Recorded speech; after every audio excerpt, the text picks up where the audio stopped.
think we're cooking. Let's see here. Mic's on. Hello, guys. How are both of you? Hold on a second. I need to get my chatty up. How are you, Thomas? How's your day? Addo, how's your day? What are you guys up to right now?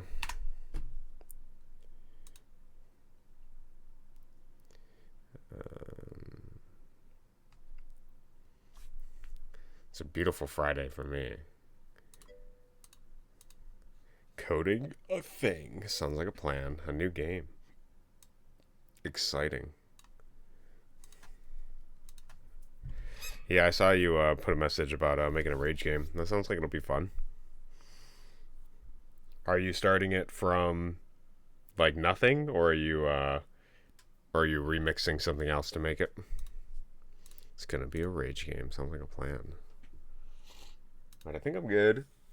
We'll see. We shall see. Oh yeah, I had the Keebler Elves house up from yesterday. I was trying to describe how hellish I find the living conditions of the Keebler Elves in a tree. Dude, Friday, gonna get down on Friday. Hello, Jazz. How are you? It was fun playing with you guys last night, Jazz. It was entertaining. I wanted to say that you shouldn't be concerned about, it, because it was fun. We had a good time. Yeah, good day, Brent. The man who never sleeps. Welcome. How are you? I'm good. I'm glad to hear you're good, too. Did you end up playing it all after you quit, Jazz, or did you just go to sleep or anything? It was super fun. I actually, I feel yeah, dude, I was struggling. Were you struggling just because of tiredness or something? You sound like you beat the bosses relatively easily. I was kind of impressed. I was like, oh, sweet, dude. Like, she seems like she's picking it up. You did seem like you were a bit lost, and I actually don't blame you, because I would say, to refine my criticism on Path of Exile too a little bit, I think that the menu systems are really odd and terrible. Yeah, it turns out I'm not terrible like I thought it'd be. Yeah, I don't think you... I was gonna say we would hear from you. I found it really entertaining. Whenever we were like doing something, you just hear you like commentating, like the wolves and stuff. You're like, I didn't mean it, and then you're like, okay, well, like I kind of meant it. I was fucking dying. I was like, this is great. But yeah, to refine my criticism a little bit, I think the menus are really bad in the game. Hello, Heather. How are you? I don't like how the menu system works. I don't like how a lot of the items are consumables and you have to... I don't know. It's just really weird. It's strange. But I did enjoy playing the game with friends a lot more. And also, Brent, how are you doing? I haven't asked you yet. And then Heather, how are you? How's your day going? Just a beautiful Friday. Got everybody here loading in. We're going to be working on Hell today again. Maybe. I don't know. It might be a little chaotic. We might jump around a little bit here. I'm kind of feeling it today. So this is where we left off last night. So when the player goes between these rooms, we have Hell. I'll probably, what I'll do next, I'll do these fireballs, I think, because that's relatively straightforward. Do I want to make this slightly easier? This is the first jump. Nah, I guess it's supposed to be a punishment. They can always quit, so. Sucks to suck. That's what I think I'm going to go with here. I was just thinking, like, this is a little tough. Yeah, man, I should be sleeping soon, but then the Cody Penn show is too good to pass up. I appreciate that, Brent. How's your game design going? I saw you released version 3. I'm collecting all your versions now. I got 1, 2, and 3. I'm excited. My cousin's coming in on the 23rd. I was thinking of giving it a shot with him. We're both really good gamers. Although his criticism might be a little bit more harsh if he doesn't like it, so we'll see. I was like, do I want to subject Brett to that? He's very honest. My day is going great. It was a snow day for the kids, and we're having a bit of fun. That sounds awesome. Yeah, that's great. I always love snow days. Honestly, I might have to reintegrate snow days into my adult life. There's something about a snow day that's sort of like, how do you even describe it? It was like just that like sign of relief that you didn't know. Like maybe I'll just make a random number generator that'll decide when a day is like snowed in, and then I'll just decide that we'll have to have the mentality of a snow day for it. Yeah, that's cool. I imagine it's hard to pick up and play with no idea how it works. I don't think it'd be that hard to pick up and play. I just think depending on how the systems interact, we're both really heavy like mechanics focus gamers sort of thing. So trying to implement traits that change how each player is different. Okay, sounds good. Yeah, I like that. I like the idea of more identity in a game for sure. Actually, my buddy Tyler played a game that was it was like a marbles game essentially. And my main criticism for it is basically that it lacked a lot of personality. It felt really bland, I guess is the best way to describe it. I think games definitely rounding out the personality for characters, making them more unique and stuff is definitely worth the investment. At least to draw some sort of connection between even the artist and the player, for that matter. So we're making waffles and going to the store to finish picking up Christmas gifts, and then hot cocoa and movies, and then we're making soup and bread bowls. Dude, it sounds like a whole day. What's up, Thomas? Howdy, welcome. Yeah, how was your day, Thomas? I asked earlier, but how are you doing today? What are you up to? Yeah, honestly, that does sound like a good day. I'm about to take notes from your your Christmas snow day. Really, with the hey, my ads are set at 60 seconds every hour. Okay, they're not like Tyler's. Tyler's are set to 3 minutes every hour or something like that. I'm waiting for an update. Yep, dude. 5 days, we're close. I want a snow day with Heather. Can't wait to play it, dude. I'm glad you're excited. Yeah, I'm also thinking about we should just all do a snow day with Heather, dude. If only we could just teleport there. I think you'll enjoy it, Thomas. I think we were looking at your achievements or whatever. So you got some stuff to beat, buddy. You got the honeybees to beat, and then you got the beavers to beat, and then you're gonna have these levels to beat too. So that'll be exciting. I know the hard mode dragon is very painful, so we're definitely gonna have to make a snowman, dude. I made a snowman last year. It was like the highlight of the Christmas season for me. Pog. So we're gonna do fire. I have getting over it to be. Yeah, I also have that game to beat. My buddy bought it for me a long time ago. Or actually, it was really funny. We would meet pretty often for coffee, and he was like, "I don't know how to gift you a game on Steam." So he had like an envelope with like $7 in it. I think that was the price of the game at the time. And he's like, "This is for getting over it. Just buy the game or whatever." It was so funny. And I still haven't beat it, dude. That game's so difficult. I don't feel like I've lost though because I haven't given up. 4 inches of snow. Oh man, yeah, that's crazy. I love the snowman emote too. Yeah, I saw a bunch of snow out there this morning. So, all right, well, let's get into it, man. There's no reason to let the day sit behind here. We got a few more things to do to shore up this update, and we'll be good. You versus me, getting over it tournament. Do you have getting over it, Jazz? That would be hilarious.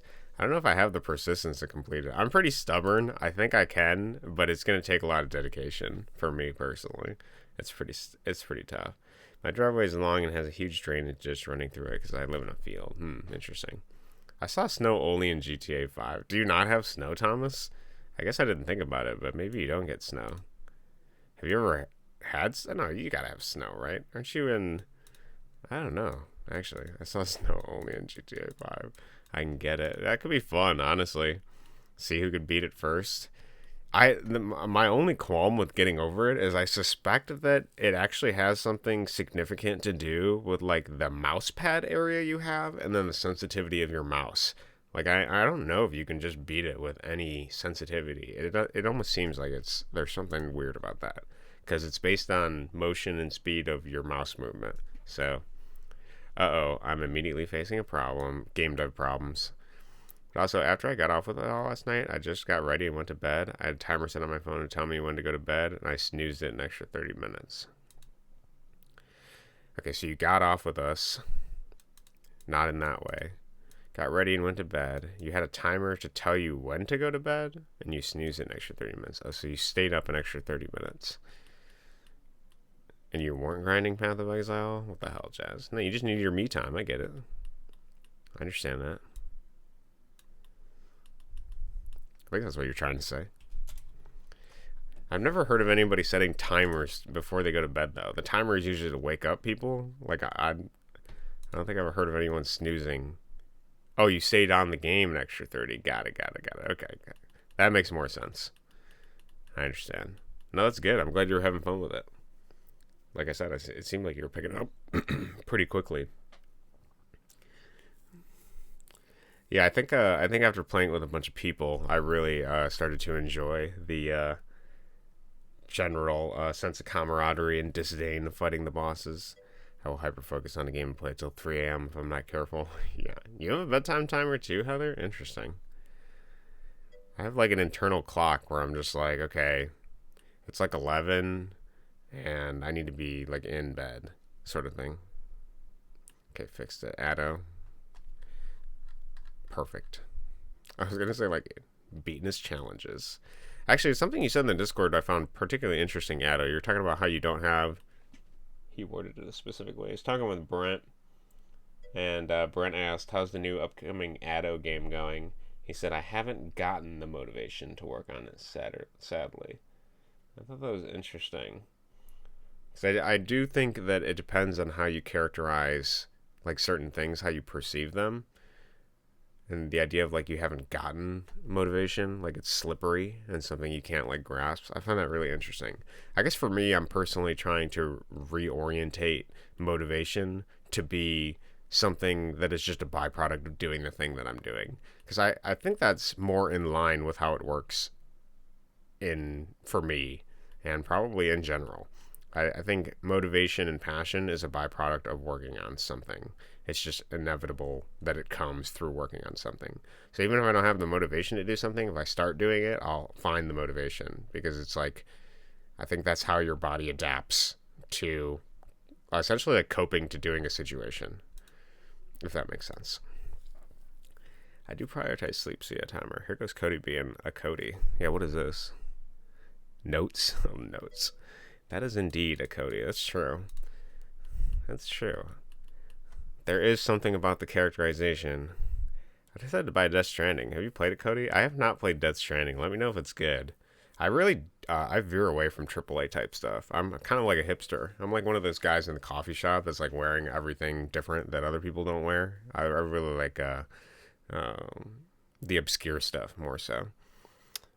That's generally what I play, which may have been some of my initial aversion to Path of Exile 2 to begin with.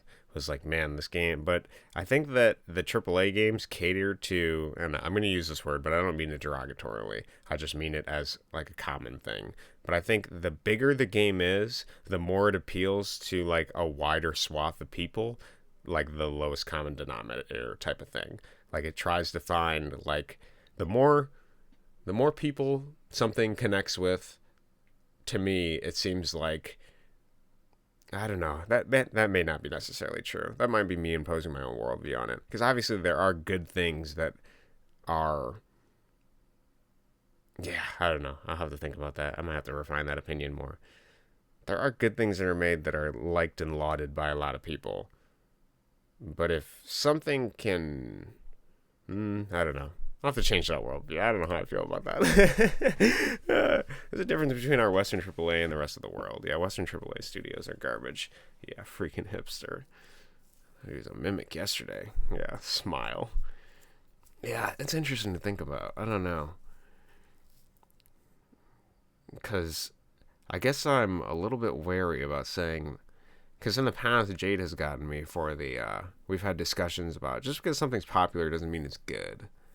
Because, I think people conflate popularity with something being, like, good and successful because it reaches a lot of people. But I also think that in order for it to reach a lot of people, it has to sacrifice something. It's inevitable that you give up something in order to get something else. There's a balancing act. Yeah, PoE Dev is from New Zealand. Interesting.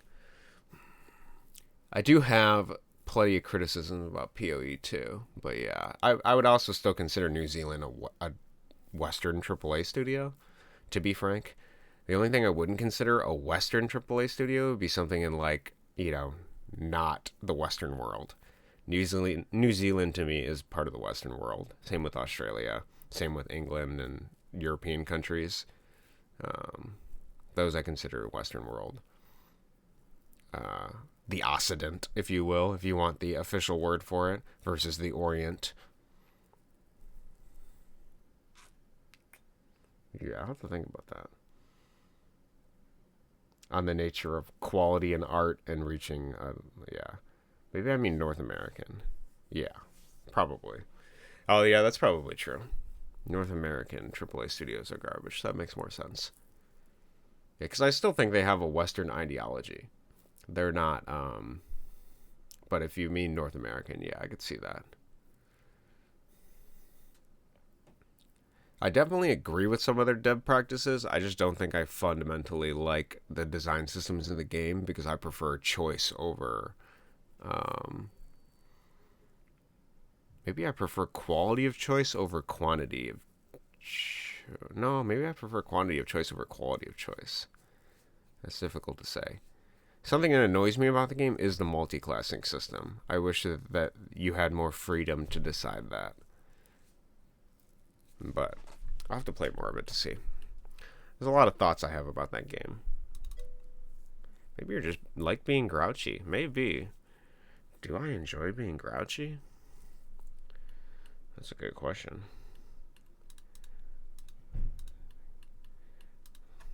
That's interesting to think about. Maybe I just like being grouchy. Yeah, you were grouchy yesterday. How do you feel today? Do you feel better after playing Path of Exile? Are you off work today? Do I like being grouchy? It's a good thought. It's a good thought because I think people can slip into personality um, based on their affinity for the reaction they get from the world by being something. It's true that I do indulge in my fair share of epicaricacy, so I'm sure that shapes my worldview. Epicaricacy being schadenfreude or the reveling in a bit of the misery. Should I make you have control? We were going when midair or no? Well, it depends. If you want it to be a rage game, whatever you think would make it more rage inducing. The idea of not having control of your player when they're in the air probably can incite more rage. It depends on how much control you want the player to have. I promise I'll actually get something done today. We're not going to just waffle about in ideation.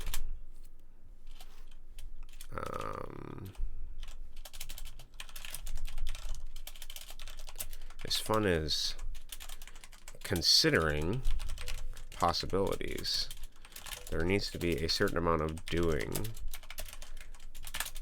to bring stuff into reality instead of mindlessly talking about all of it. Waffles? Maybe I add like spikes which would completely disable your movement. That's interesting. You can also just make negative power-ups too, something like that. The world is your oyster, Addo.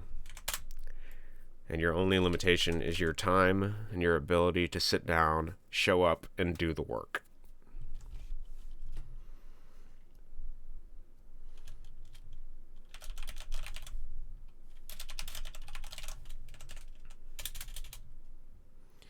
Honestly, I don't think we need 2 phases. I guess so. Okay. Let's grab a fireball.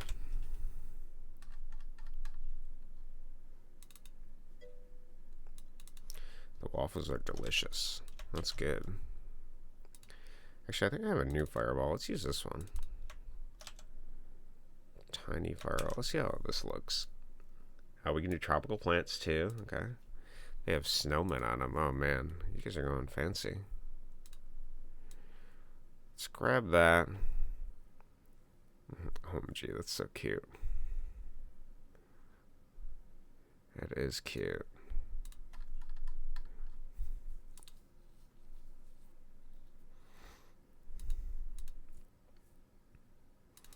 Okay. I think what I want to do is I want to do a layer for the fireball. I'm not jealous. Jealous you don't have a supportive mother-like figure feeding you waffles on a snow day that have snowmans on them. She says she'll her just come over. It's a hop, skip, and a jump for Jazz here.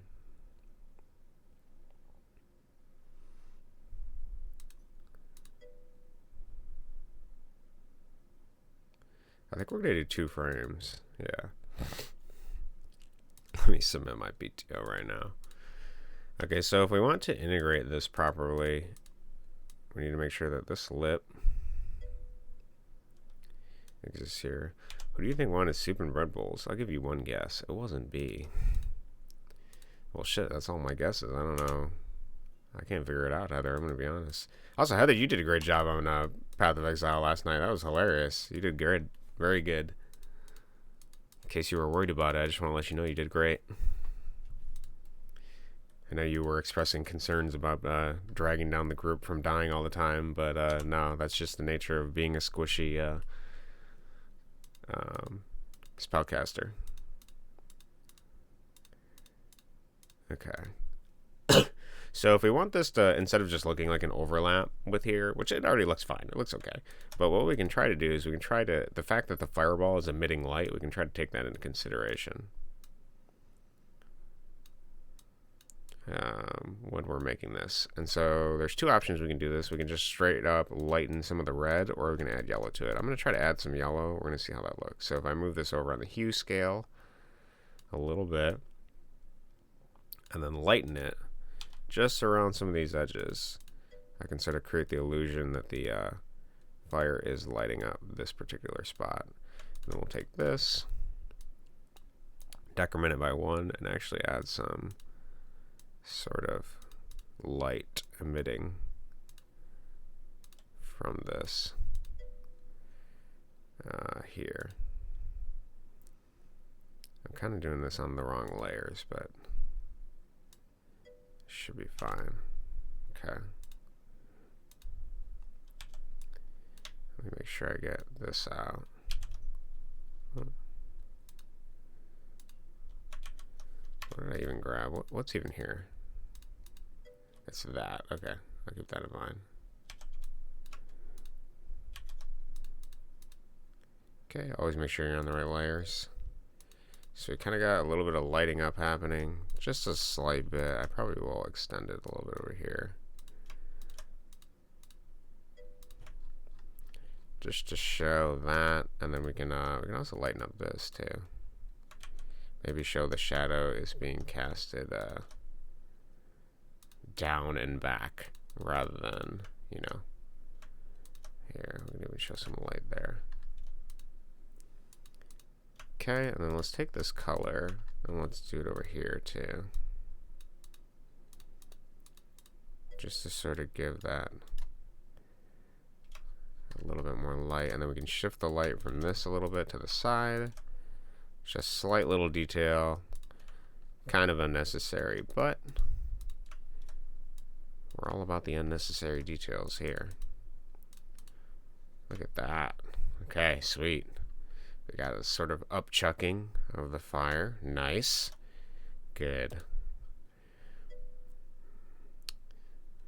Okay, then we're talking about buying bread bowls in chat. Okay, good, good. Beautiful. Thank you, Brent. Beautiful. Look at it. Just upchuck that fire with grace. And actually, to make this a little bit, well, I got 2 considerations. I could leave this in the top left. We'll just leave it in the top left. Fuck it. I should probably be leaving things more in the top left anyway, since I'm going to be putting them in my, well, I don't know. Does it matter? I was going to say I'm going to put them in my level editor, so is that going to be easier or worse? It's a good question. Dude, I love lasagna. Your family makes lasagna? That's amazing. I haven't had lasagna in forever. I'm about to go make myself another pizza, but I don't really eat that many carbs anymore. Bread, I mean, specifically. I eat plenty of carbs, just not bread that often.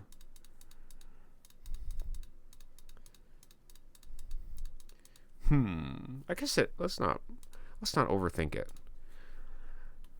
There is a version of Cody in the future that can determine that problem later. Right now, let's just get it working. So we have let's close the plant for now. We have these here. It's the best. Which carbs do I eat? So my diet specifically, I'm kind of loosely following the ancestral diet, which is outlined by, here, I have the book here, Brussels Sprouts and Sadness.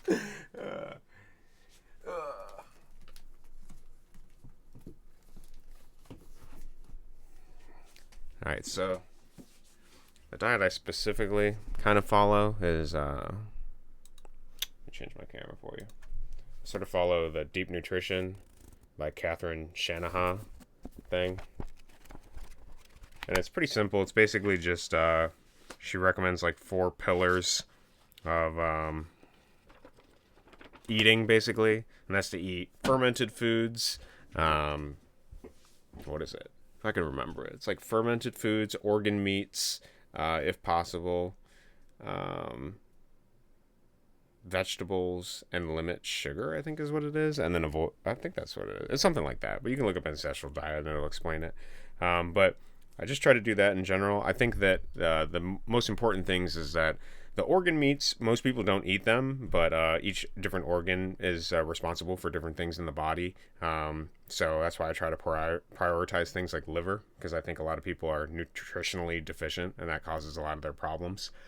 I'm sure the nutritional deficiency also comes from things like alcohol and things like that, which directly affect your liver, which your liver is the thing that makes nutrients. It affects how nutrients are distributed through your body and how you can actually use them. So organ meats are important to me. Definitely I recommend liver if you don't eat it. And if you do want to try liver, a lot of people complain about the flavor, but if you just make it with a little bit of milk, if you just put it in milk, soak it in milk for like 20 minutes, it sort of reduces some of that like earthy, like bitterness that a lot of people don't like, and it makes it a lot more palatable. I also cook mine with bacon though, which makes it much more palatable for normies, if you will. So liver is a big one because everybody's pretty much like, I think it's B12 or vitamin A and B12 are very deficient because that's probably one of the meats that I would recommend the most if you don't eat it. If you have trouble with anything, I would recommend eating liver. And I think, and I'm not saying this like the Liver King, like you got to eat it raw, bro. That's not, I mean, I think sometimes raw stuff is healthier in some capacity, but I wouldn't recommend doing that. That sounds like making food a misery. But I noticed that most people are vitamin A deficient. And when I fed people liver for the first time, if they are vitamin A deficient, they'll get like a red flush in their face. It'll be like a really deep red blush you can see on them because like all their blood is like rushing to the surface, which is something that happens when you actually eat vitamin A. Most people think they get vitamin A from carrots, but the vitamin A in carrots is much different than the vitamin A in protein like liver, and not a lot of meat has it. So, and yep, collagen is very important. Most people don't know how to actually get collagen, but collagen is something you get from, essentially you take bones and you make soup, but the important thing is any type of bones you're using or any type of meat with bones, you have to have some sort of acid to actually extract the collagen. We don't eat the dish anymore, but a lot of people in Europe used to eat aspic, which is essentially just like collagen in jelly form. It's like a savory type meat dish. So that if you want to make that, you could. But basically all you have to do is make sure that you cook with acids when you're making soup and stuff like that. So things like lemon or apple cider vinegar or vinegar, something like that. Yeah, vinegar in a pot and you're good. Yeah, I recommend probably a little bit more than a splash in order to actually extract it. And then it has to be a certain amount of time. So she makes bone broth soup, which is a nice substitute for tea. Yep, they're very good. Yeah, definitely collagen is very important. I do, that's why I kind of advocate for I do a multivitamin every day. And I also supplement vitamin D, and I also supplement iodine because I think that's really important. We don't get enough iodine. It's mainly from fish, but only fish that are actually in the water. They're not farm fish. That doesn't work. And then they supplement iodine in salt, but it's not enough. I think most people that crave salty things probably are just craving iodine and not necessarily the bad food. So if you have trouble with like certain types of foods and eating a lot of that, I would recommend just supplementing a little bit of iodine and see how you feel. You can also just eat seaweed, which I do like, but most people don't like seaweed necessarily. So Um, but yeah, definitely that for organ meats, and then fermented food. I think the link between your gut bacteria and your head is like really important. The brain body connection sort of thing. Um, and that I think that your gut actually dictates a lot of like how you feel and how you act and everything like that. If essentially like a healthy body equals a healthy mind and vice versa, and you can't have a healthy mind without a healthy body. So exercise is important too. So that's kind of my general diet is focusing on that. I eat sprouts too. I have like it's like a jar. You put a bunch of seeds in, and then you leave it on the counter for a couple of days, adding water to it, and eat sprouts. That's pretty good. And then I eat a lot of greens. So basically, my meal pretty much every day during this stuff. I've been kind of cut back on my food a little bit, but I always eat 3 eggs a day with oats, spinach, and bacon. Pretty much, that's like my general meal. And then everything else I add. I eat a lot of nuts and seeds and things like that. So hopefully that answers your question. I think I covered most of it. I think I got most of it. We'll actually get something done, I promise. In between the yapping. I'm feeling yappy today, dude. That's what I'm feeling. I'm talking. But yeah, as for carbs, I kind of avoid grain, like flour type stuff. I do eat it occasionally. I don't really eat desserts that are baked with like anything like that. I try to avoid that sort of stuff. Mainly, I try to eat like whole foods is my general thing. Cody wants to be my live-in chef, so I can be so I can be healthy. You actually have a lot of access to really healthy food, Heather. So I feel like being healthy for you is gonna be easier. Yeah, gut biome makes like 90% of your serotonin in your body. If you eat like shit, you might end up feeling emotionally like shit. Yep, makes sense. Like I said, I think the mind gut connection, the gut produces a significant amount of, like you said, serotonin, and serotonin is responsible for contentment.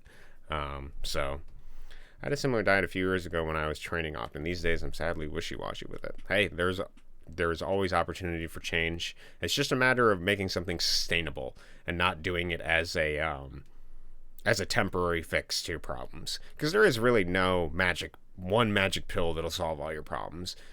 You are in collection of yourself a series of actions and habits, and those habits reflect your character, and then they reflect your destiny of who you end up being and how people perceive you. I sort of have an ideology that here, I'll just pull it up. Why not? We're here. The best time to fix it was 2 years ago. The second best time is now. Jazz. Jazz has got it all going on, dude. Yeah, I do. And that's why most of the stuff I make tastes good, I think, anyways. We don't make spaghetti sauce, we grow it and make it. We raise our beef and we buy the chickens. It's a whole different life here. Yeah, I do think so. I think that is true. It's not to say that there cannot be lazy farmers and things like that just use like a bunch of pesticides and stuff, so it's less healthy. But I do think the opportunity for things like that are easier to get when you're in the area for sure. Let's see. Do I have my?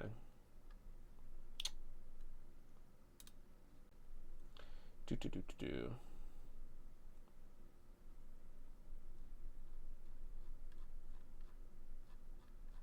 I gotta make my hiking video from our trip, dude.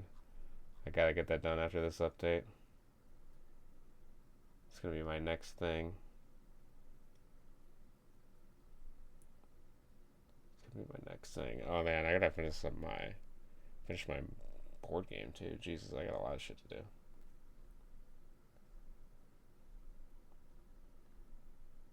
What am I even looking for here? I don't think it's this.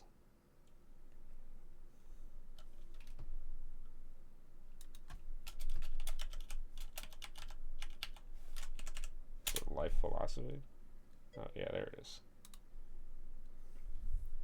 Absolutely agree, but it has to be better than those chicken breasts the size of Texas in the grocery store full of hormones. Yeah, I agree 100%. Probably is.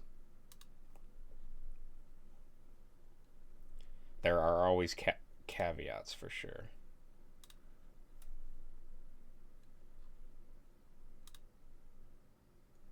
I wonder why Google Drive needs continual reauthorization of.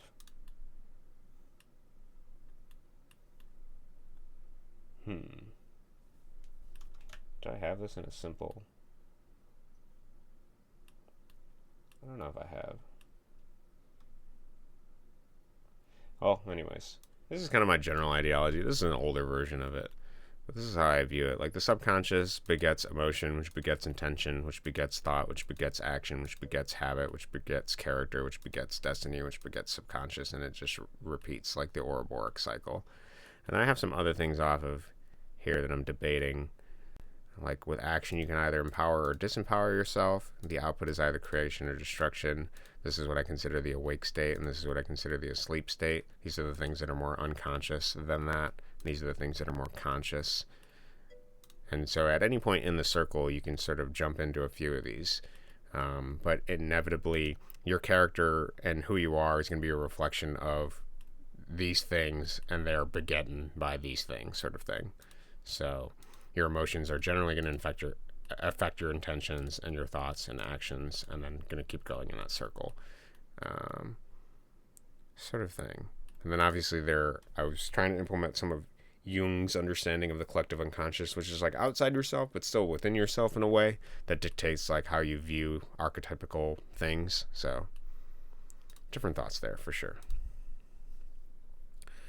The organic chicken breast is different from the other ones in the grocery store. Share in Discord. I can share it later in Discord. I don't know. That's an older, primitive version of my ideology. I'm working on new ones, so I might wait. I probably will write some kind of book or something at some point, too, on it. I don't know, Jazz. My niece grows our chickens. She grows them, dude. She puts them in little jars and she grows them. That's how I like my chickens, in jars, grown. And then kills them. Had to add that.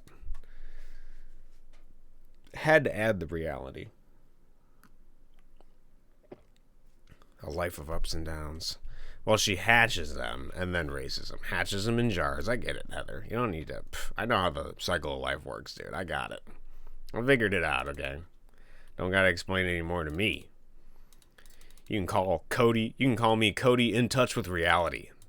That's what my friends call me. All I want is to be a homesteader. I wish you luck. In jars. Woman facepalm, tone 2. Oh, Cody. You're such a silly, inventive, and imaginative person. It's interesting how your grasp on reality is so close and not idealistic at all. Very realistic. It's a reflection of the things that are here inherently. Being a Cody. Is that our new verb here? Or our new adjective? Is it a verb? Codying about? I guess we could do that too. Alright, shooting. What the hell am I doing here? We're going to do active. And then we're going to do a timer. It is a noun. Yeah, I mean, I knew that. It's a proper noun too. A Cody. There you go. Actually, I'm going to do if timer is greater than 0. And then we're going to do timer decrement. And then else. And then we're going to go to the next thing. We're going to go to phase equals 2. Equals 2. And then whatever the animation is for this thing, sort of guffawing out. Sort of upchucking the fireball. That's what we're going to do next. So I never knew there were people that didn't know how you can... I never knew there were people that didn't know how to can their own food until like a few years ago.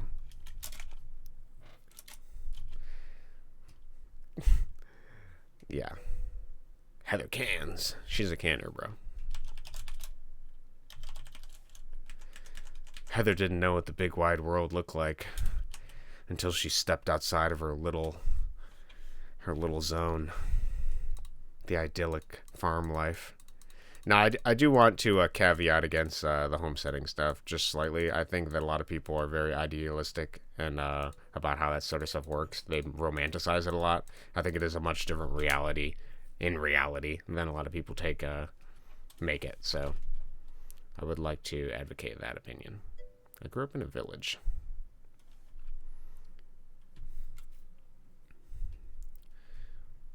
We do have modern amenities, and I do see the value in different homesteading aspects, specifically with regards to people that are trying to be more autonomous and self-sufficient.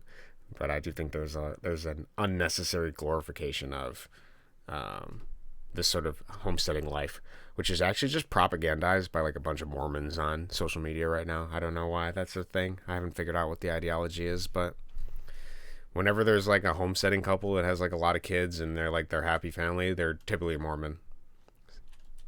It's unusual.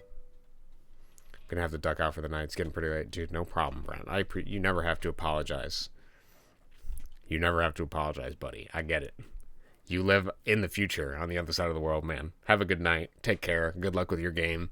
And I'll see you on the flip side. Yeah, hopefully you get some good sleep. It's like, what, 3 a.m. for you? 2 a.m.? Yeah, have a good night, man. Don't ever apologize for that. I completely get it. So, yeah, we're going to equal shoot.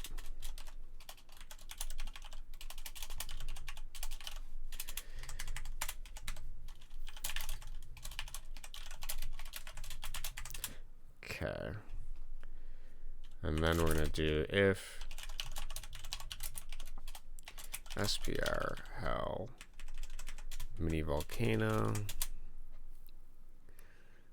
Then we're going to do if the image index, the sub-image of this, is greater than whatever in this frame the fireball appears. So like maybe here, greater than 2. Greater than or equal to 2. We're going to spawn fireball. Gotta hop out too. I'm very lethargic. That sounds awful, Jess. Have a good day. Good luck. Actually, is it do you think it's from like withdrawal from not having your Adderall or something? Yeah, bye all. No life, no life. See you later, Jazz. Yeah, enjoy your snow day. Your lethargic snow day. She stayed up 30 minutes late playing PoE 2 and just it was over for her, dude. Sounds like you're making good progress, Addo. Keep up the good work. It's probably sleep withdrawal from 30 minutes. I mean, I can see it, I guess, but sleep withdrawal? I think you went too hard on your weekend. That's probably what it was. It's put you out this whole week. That last weekend you had, there was too much socialization and it was just too much for you. Haven't got to sleep before 1 a.m. this whole week. Before 1 a.m.? Dog, what the fuck are you doing at night? Well, no need to stay here. Go enjoy yourself. Go get a bread bowl or something. A bread soup bowl. I'm not trying to keep you here. It's all your prerogative. Crafting. She's been crafting. She's been in the mines, actually. Mine's been midnight. I didn't have very good sleep yesterday, but I felt like I have better sleep today, so. And I know at the end of my stream, I'm going to make myself a nice hearty-ass meal. Heather knows my soul. Does she? I think you're giving her too much credit there. Heather upvotes. Dittos that. Carrots that. What do you even describe that as? Carrots that. That's what I'm going to call it. Oh, Cody. Frontal fall. Is that the Among Us thing? Yeah, okay. Why did he name it that? Oh, fall? Bron, whatever. Fuck it. I'm not going to try to understand the inner workings of Tyler's mind. I don't think he does. Alright. What do we need now? Well, we need to make sure that this doesn't trigger over and over again. So... shot fireball. That's false. Are you in a piece Tyler worked on? Are you in a piece Tyler worked on in the game? Are you in a piece Tyler worked on? I won the game? I don't know what you're saying. Try again. I'll figure that out after I get some clarification. I make an object that makes you bounce up and down. What should I do if the player is touching both the player and the bouncer? Or you don't know what you should do if the player is touching. Right now he just slowly rises. Well, you should make him bounce, bro. players touching both the player and the bouncer. The ladder and the bouncer. Well, he should always default to the ladder if he's on the ladder. Did Tyler write the code you're working on in this piece of the game? Did Tyler? No, he did not. I think you're making a joke. Could be, maybe. Yeah, Cody have written it? He could. If he puts his mind to it, he could write anything I'm writing. Yeah, I see that. Did he write your code? He could. He says he's going to work on his game soon. I'm actually pretty excited to see some more programming streams from him, I'm going to be honest.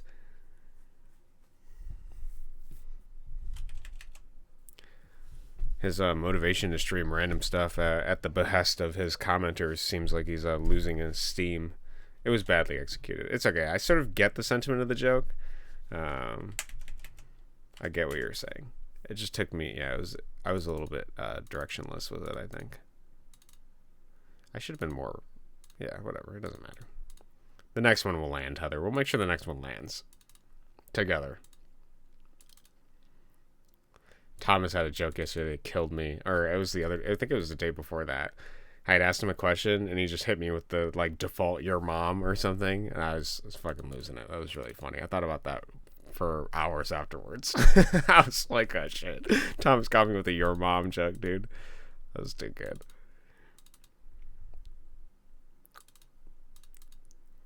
I guess so. I guess that's what we're doing. I suck at being funny in chat. I feel like in-person me is better. I don't know. It depends. I mean, I think it just takes practice. You have to better integrate yourself into into writing, I think. I don't think you're necessarily bad at it. I wouldn't say you're bad. I don't know how often you're trying to be funny, though, either. So that's only something you know the answer to.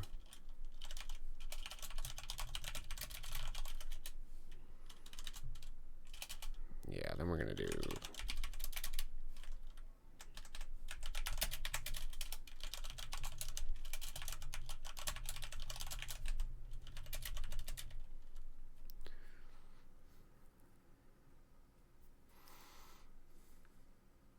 I guess we're going to make a fireball, but I don't know what fireball we're going to make.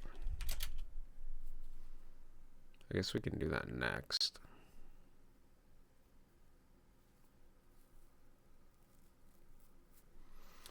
Yeah, and then I'm going to do else if image index is greater than or equal to image number minus 1.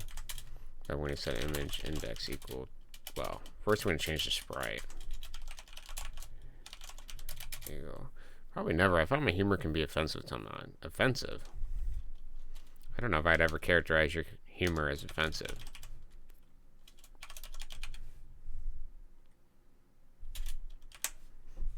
Can you think of even the last joke you would consider you made offensive?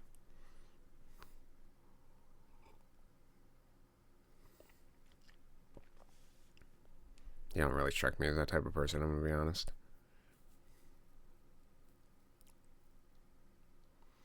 Unless you're trying to be an edgelord, Heather. Unless you're trying to reinforce that aspect of your personality.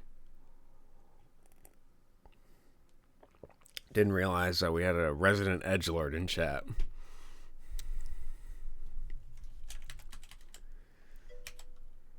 9/11. Thank you, Drew. I do most of my joking with people I know really well, I do most of my joking with people I know really well, like my family. Interesting. Yeah, I don't know how much, I'll tell you what, I'll be more observant of it the next time we hang out, and I'll let you know. I'll keep it in mind, and we can talk about it then. I can't think of the last joke that you made, to us. I sort of feel like most of the time, the way I joke with you is I'll make a joke, and then we play the straight man like Manzai duo type of thing, where it's like I'll say something like egregious or crazy, and then you'll reprimand me for it. That's generally how it works. I don't tell jokes. I have quips. Okay, well, I think by most standard, people would consider a quip a joke, but I think I get what you're saying. I don't think you're the type of person to be like, three guys walked into a bar with a horse. I've never heard you say anything like that.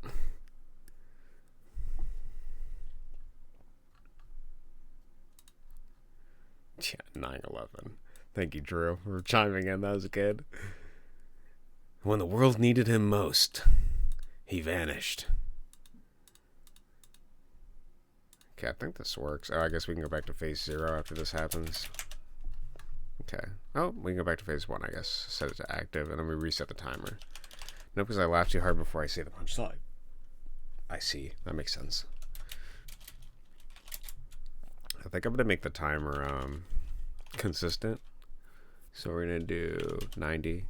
Well, 30 times 3.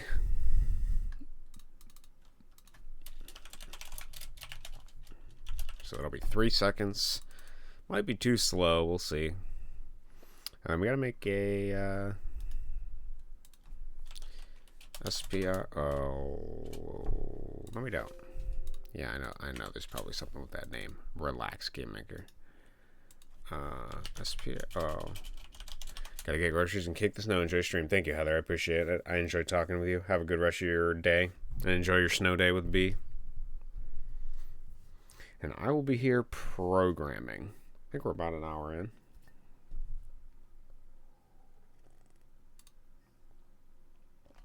"52 minutes. I was correct. You too, and I will. Thanks. Sounds good.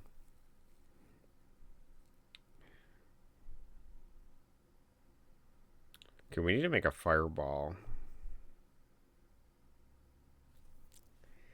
It needs to be relatively...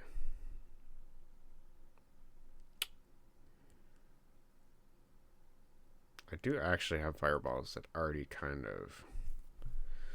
Here, I have a question. Let's look. Because I'm pretty sure I got... Oh, I see. I got this thing. Do I have a new fireball? About an hour in. Time flies when you're having fun. Hopefully the flies don't annoy you, because then you'd have to do 7 more mandatory hours of streaming. It's true. I'm glad I have dedicated watchers like you, Drew, to watch me for those 7 dedicated hours of streaming. Yeah, I'd be curious to also know when you play Path of Exile 2, what you think of it. Because I don't know if you're going to like it, because I don't know if I like it that much. I enjoyed playing with friends, but I'm curious to see what your opinion is, Drew. Working build. Should I send you the file so you can put it on Scratch and test it? Or maybe just upload? Yeah, you can do it. I'll check it out later. I'm going to actually program some stuff, get some stuff done, and then we'll look at it maybe later. If not, just keep working on it, bro. Just keep refining it. If you got the movement done, just send it. Yes, okay. I'm basically Jesus in this instance, supporting his followers. Yeah, makes sense. Yeah, thank you, Ada. Yeah, just post it somewhere. I'll look at it when I get a chance. We're gonna do some grinding. So I have a problem here.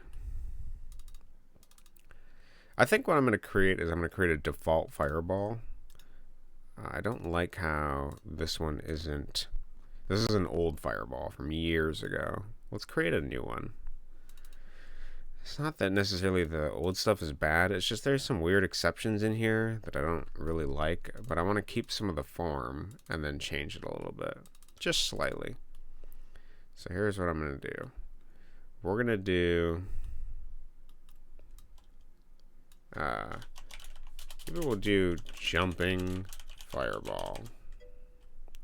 Everything is rectangle right now. Okay. Oh, is it rectangle right now? Is that what you meant? I think rectangle is a different word.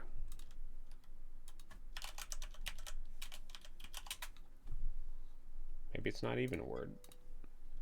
Yeah, okay. I'm sure you meant rectangle. Okay. Yeah, that's the best way to prototype stuff, is to just set it all into a rectangle. Okay, then we're going to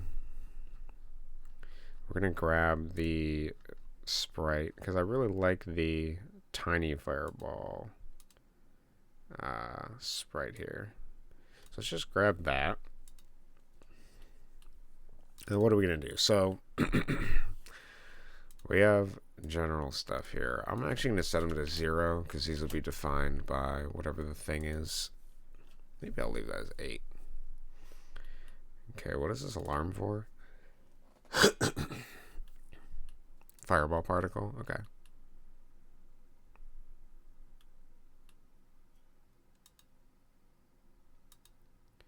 If this specific level... Why? Oh, I get... Weird. What? Let's go to the troll. Let's look at how these fireballs are actually operating.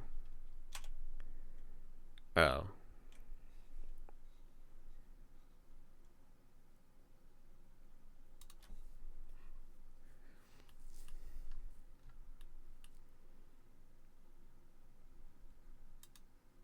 I forgot I made a background for this too. It looks nice. I actually remember not liking it when I first made it, but I do really like it now. Stuff grows on you, I guess.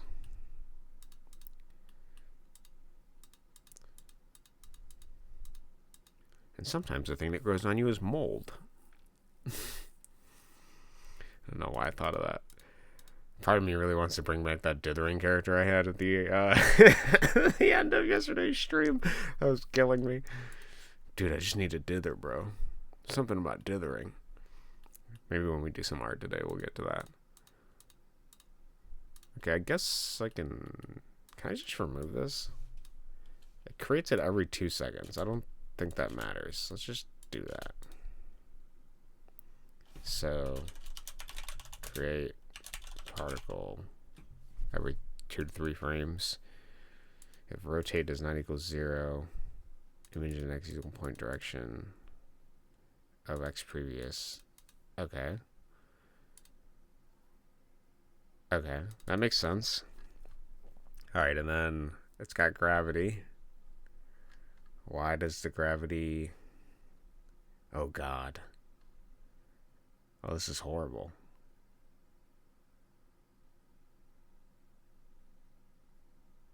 What? Oh, man. I have like a terrible rotating thing here. Get rid of that. This is the particle. If meeting lava, destroy. Okay. What is this? If HP equals 0. Oh. Okay. But technically, wouldn't the image angle just do that? I don't think this code is necessary. Oh, maybe. I don't think we need this. I don't think that's necessary. Okay, so if the player is immune to fire equals false and they're not dead, you kill them. Okay, that makes sense. We probably want to do this in the end step though, because that's after movement. Let's do that. And then, what is this? Why am I doing this? We have a gravity script in here. Why am I not using it? Oh, it's because gravity collides with stuff. Is that what it is?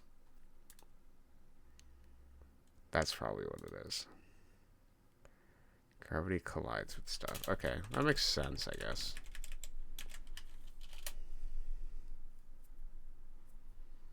Don't we have a no collision script, though? SBR. No, maybe we don't. Okay. Alright, so we need this because otherwise it collides with stuff. No collision. Okay, okay. I think that's all we need to make these work. So it's going to draw a angle based on the previous x to the x plus the projected x from the previous y to the y plus the projected y.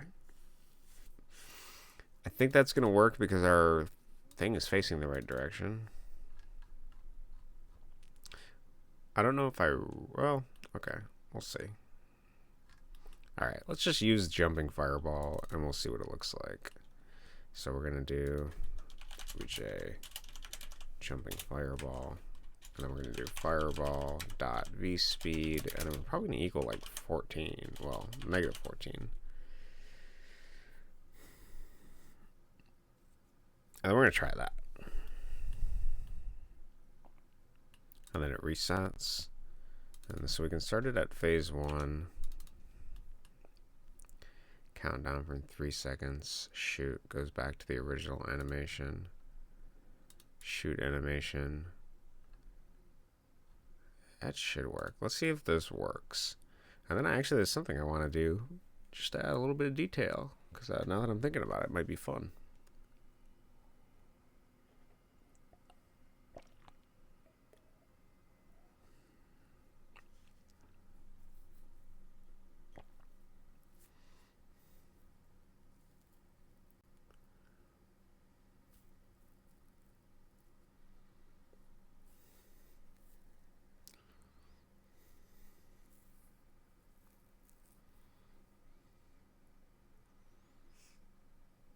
I have to think about how I want to do it, though.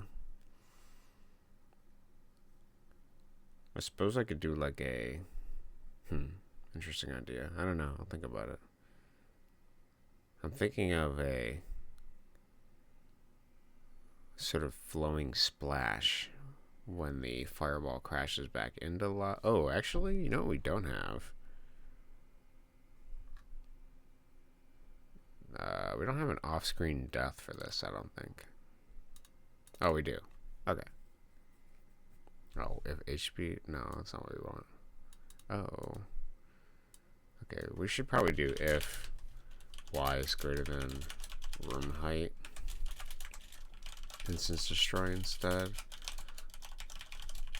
Because if it goes up off the screen, that's fine. But if it goes down, you're pretty much never going to see it again, so... And then probably in the borders too, but it doesn't matter. If it's going outside the borders, it should always theoretically be going down, assuming it's not running into anything. But this has no collision, so that shouldn't matter. We'll see if that works.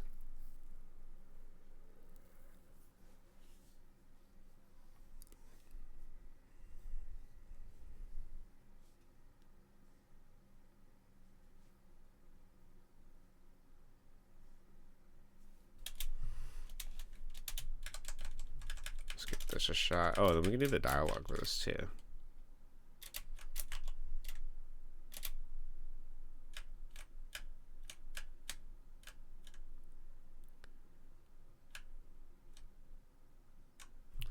Okay. Something is not working. Oh, got it.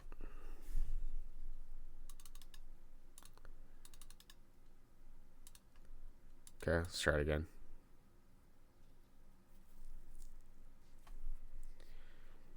Then I have to debate on what else I want to populate this with down here too.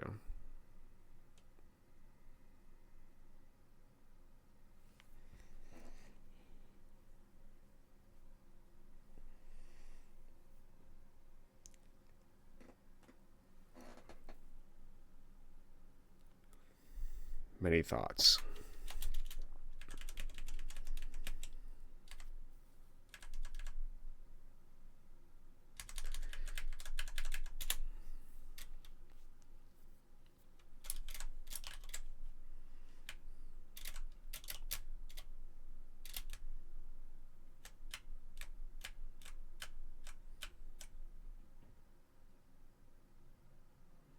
Okay. We have something.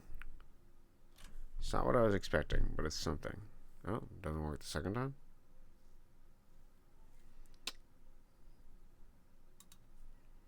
Interesting. Unique even.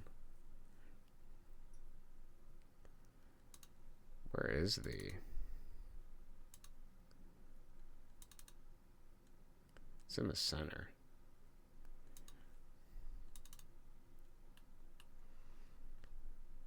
Okay.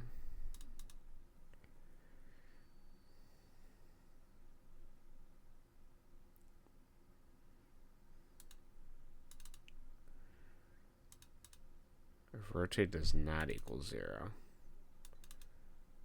I think we just want that to happen all the time, frankly. So it should point in the direction it's going. I think that makes the most sense. This projected area, anyways.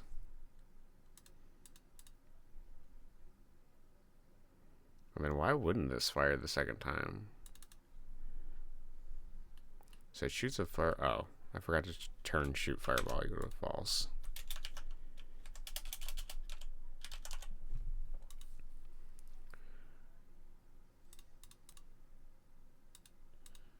Okay. I just don't want it shooting multiple fireballs, so that should fix that. And then I can start working on the dialogue, I guess, too. So this is after... This is before the troll, isn't it? Or is it after the troll? I think it's after the troll. I guess we'll check in the level dialogue. I want to make sure that most of my text is kind of consistent for where it is. Okay, so the last thing that talks to you is the old woman.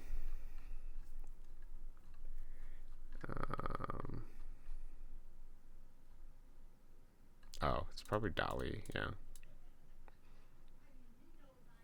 It's probably going to be before Dolly. Let's use something normal, I guess. Like this guy. Is that really the next thing that talks to you? The thugs? So you got Dolly. I guess that is the next thing that talks to you. It's going to be those guys. Okay, interesting. Feels kind of big. Maybe I'll put a character that talks in between here and there. That's like... that's quite a bit of levels. It's 1, 2, 3, 4, 5, 6, 7, 8. I guess the time wizard kind of does talk to you. 9, 10. It's like 10 levels without dialogue. Doesn't necessarily matter, but it is interesting. Okay, let's do this. And then let's get rid of that. This is going to be developer.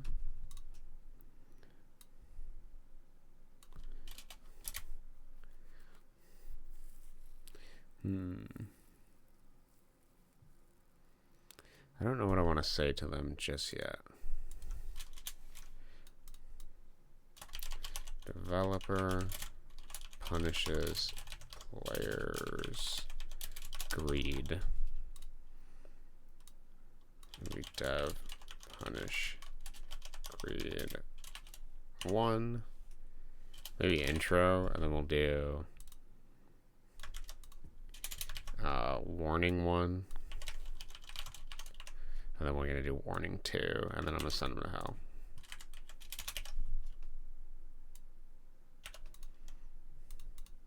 Okay. Warning 1, 2, hell. I can also do a follow-up message if I feel I have something in mind, but I don't have anything in mind yet for what I want to do for the follow-up message. So for now, let's look at this. Let's make sure the fireballs work. Let's make sure their origin is correct. And then we'll take a slight sidetrack to see if I can add a little bit of detail I want to do. Okay, so we got to spawn in the right location. So that's the only other problem we have. So since the, how shall I say, the origin point of this thing is a little bit off. Yeah, it's over here. We want it to be, actually, let's look at the shoot animation. That'll probably be easier. So we want it to kind of shoot basically beyond where it's at. So probably more like just +8 for the X. So let's do that. We'll add 8 to the spawn location for the X, and then it should be doing, okay, so that's great. But it's only going up to here. I want to say that we would probably want a double. Oh, I'm going to call. Okay, give me 2 seconds. Work.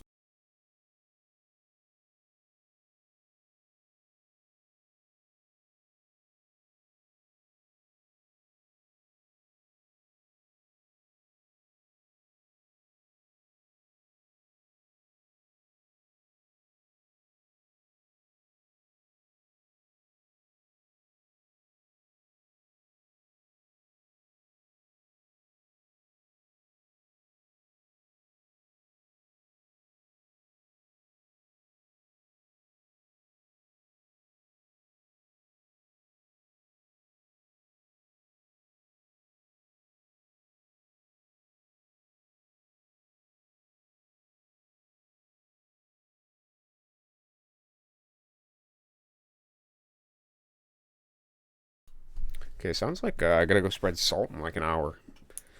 Okay, let's do that. I'll wait. And I'll go spread some salt in an hour. I don't know if I'm gonna do a salt stream. We're not gonna do that, but maybe I'll just give it an hour and then I'll go. Here, I'll set a timer.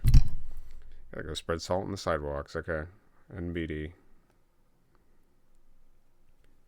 Okay, we got an hour limit.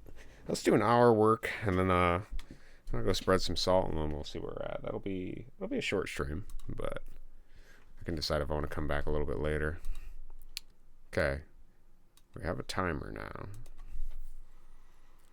Okay, so I need probably...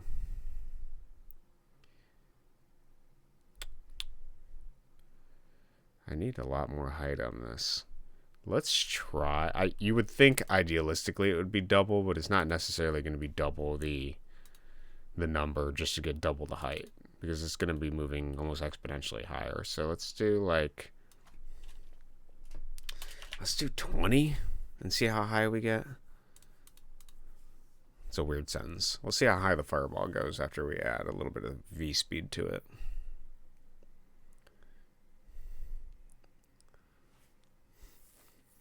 And then we can try the level that way.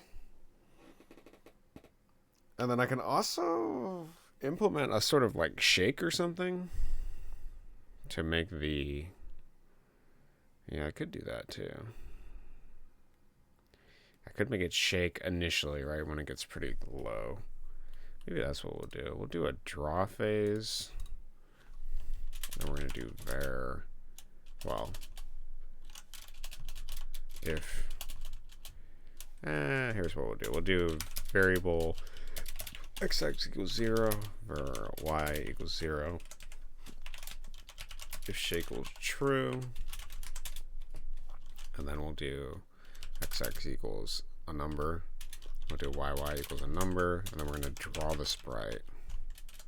Extended, sprite, index, image, index. We're just going to take all of these actual normal variables inside of it.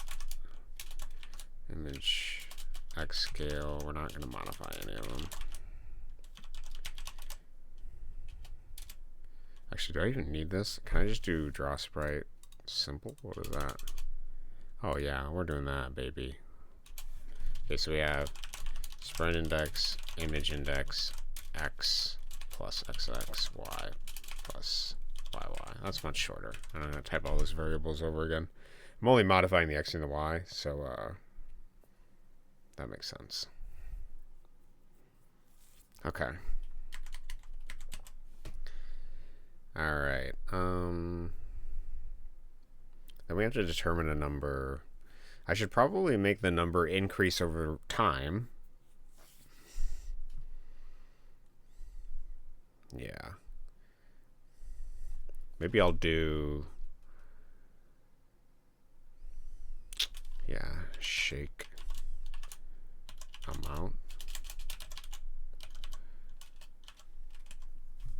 Yeah. Well, actually, we don't need to do y. We just need to do x. Then we'll do else, and then this will reset the shake amount. So if shake is false, shake amount equals maybe 0.1 or something like that. And then maybe here we'll do shake amount. Sorry, I'm thinking while I'm typing this.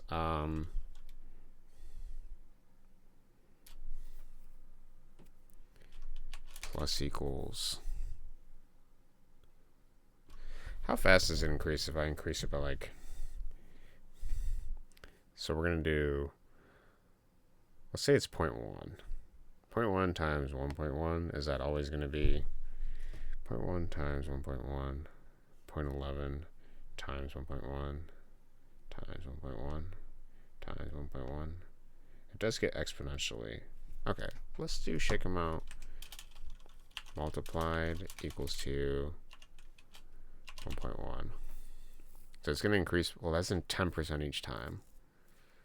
I could do 5%. And then it's going to take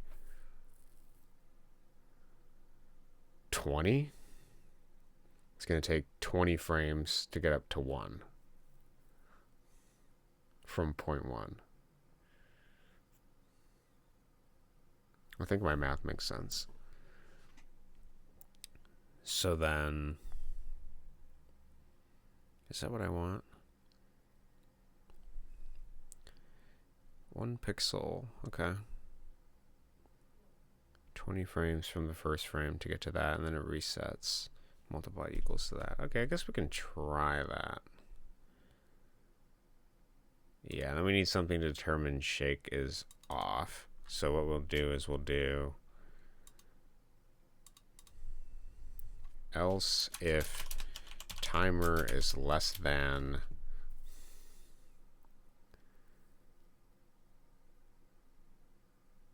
I guess 20, right? Because we're going to be doing that. If it's less than 20, maybe I should do equal to 20, and then only on that do that, and then we'll do else, and then it should trigger that after. Dude, I don't know why, but the thing that just came in my head right now while doing this, just the image that flickered in my mind was the Neopets omelet thing. I have no idea what the triggering for that was. Like, you know how you get the free omelet every day in Neopets? I have no idea. I haven't looked at that game in forever. I don't know why I thought of that right here. It makes I can't even. That's really bizarre.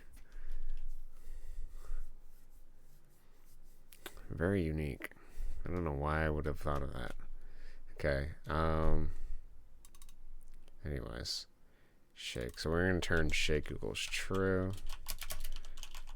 True. If I can type.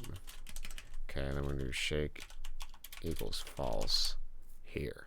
So it's gonna shake. It should get up to 1, and it'll be a bigger shake by the end of it. And then phase 2, it'll do the shoot. So it'll stop shaking and do the shoot. I think that's how I want it to work. Okay, so then shake amount needs to be defined equals 0.1, and then shake equals false. Okay, and then I think this is going to work. Else if timer equals 20, shake equals true, start shaking 20 frames. Should take 20 frames for a 5% increase each time to get to 1, but I could be wrong. From 0.1. We'll see. Okay, let's run that. I want to see what that looks like. And then we're adding, oh, sorry. We have to do this slightly differently. We have to do, yeah, it can't be that. It's got to be, we need a shaker variable. We need one more variable. So shaker equals false. And then it's going to be, plus or equals shake amount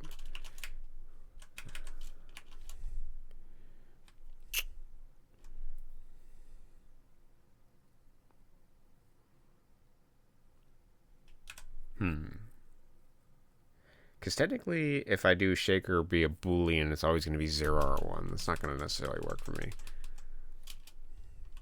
So what we'll have to do is I can't think of a way to do that in a single line. How could I make a boolean check whether it's 1 or -1 in a single line? Maybe I check only one state. That doesn't make sense. If boolean equals 0, how do I get a -1 from 0?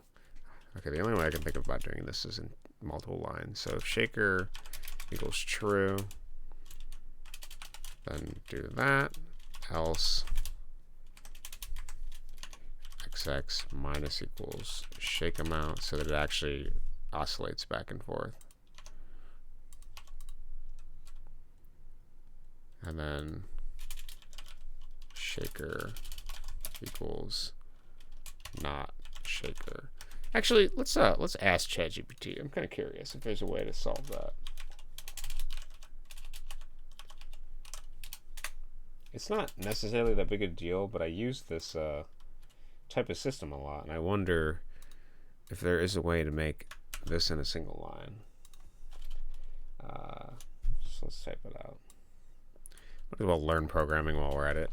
Okay, so I'm using GMS2.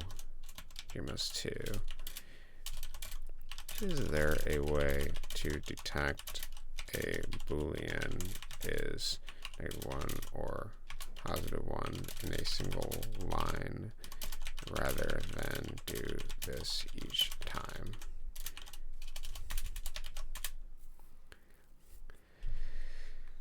You can simplify this in GML by using ternary operator and directly modifying the value of XX in one line. What the hell is a ternary operator? Is that what this is? Plus or equals shake amount times shaker times, I'm assuming that's... What? Okay. Shaker this evaluates to 1 if shaker is true and -1 if shaker is false. Multiplying shake amount by this result ensures the correct value is added to or subtracted from X. Oh, so this is like a mini if statement. So this is essentially shaker am I 1? Wait.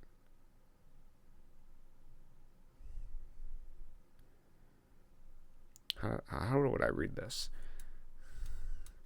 Essentially, it's kind of like if shaker true, false. That's kind of how I think it reads. Shaker, question mark. True, false. Can I use that anywhere, dude? That's kind of cool, dog. Let's try it. That sounds awesome. I'm going to type this every time. I knew there was a way to do it. I just didn't know how to do it. So X plus equals shake amount, and then we just do that? Bro, no way. No way this works. Is this in the documentation? I can't even click on it. Let's run it. See if it works. Ternary operator. Interesting.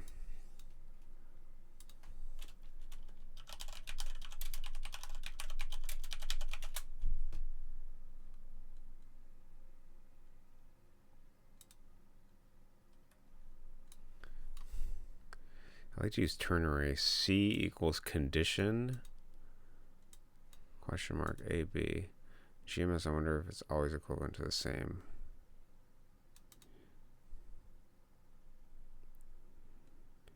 Choose 0 or 1. Oh, that's another weird way to do it.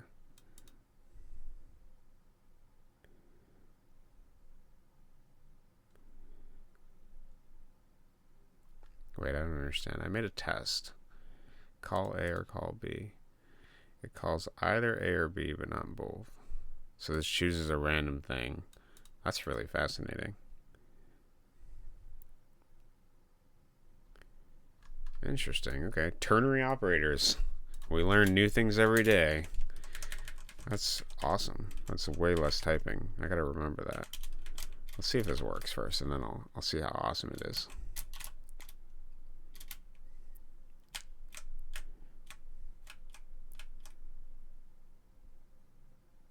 Oh, it didn't work. It's not shaking.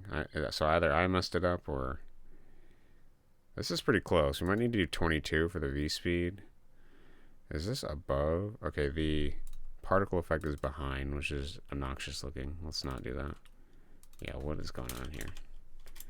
It should be behind... Well... I think we just do bullets. Is that... I guess it should be kind of behind. Weird, okay. Might have to change that, but... Okay, then we should probably do 22 or something for the volcano itself.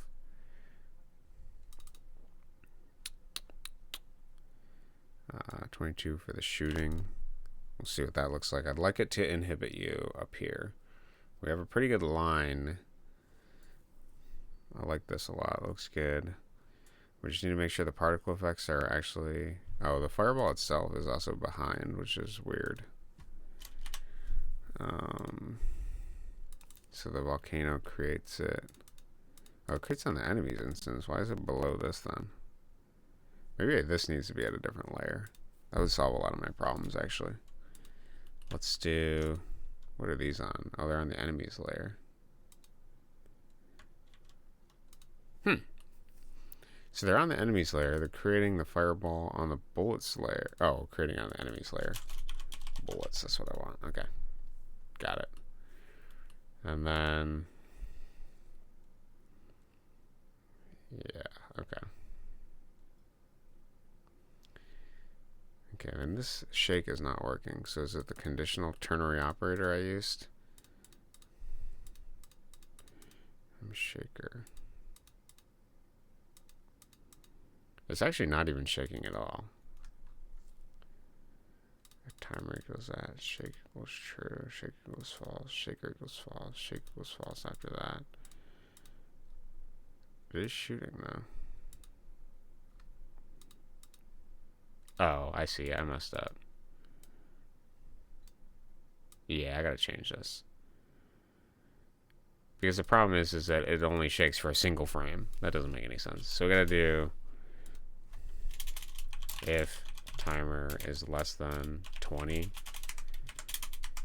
shake equals true. On shake, and then we can just turn the shake off here. Okay, done. That should actually work, assuming the ternary operator works as well. This weird thing over here. It's like a mini if statement. It's kind of how I read it. It's kind of unique.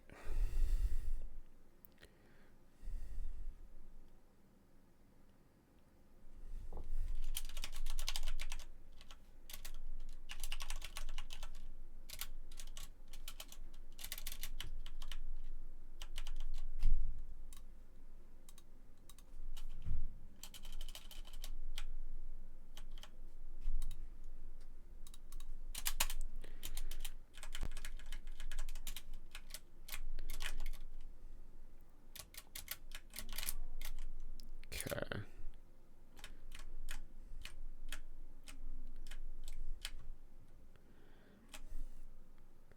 We still don't have shake, but the height is very perfect, actually.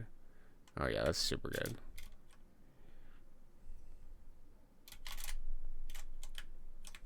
Does this kill me? Yeah, perfect. Oh, it actually is shaking. It's just not enough to be noticeable. So we gotta change our thing here. Maybe we'll do 10%. So then that should shake by like 3 by the time it's done. I feel like that'll be pretty significant looking.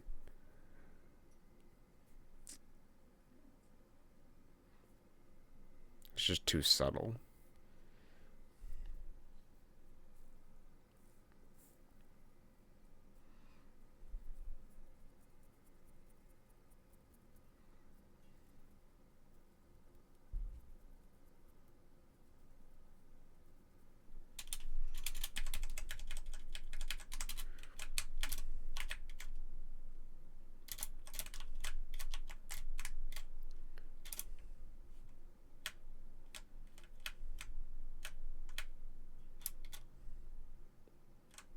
Oh, that looks pretty good.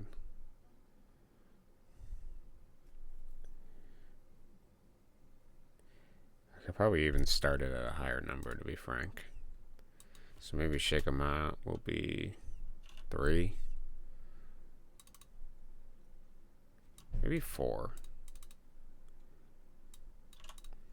We'll see what 10% every frame starting at 0.4 looks like.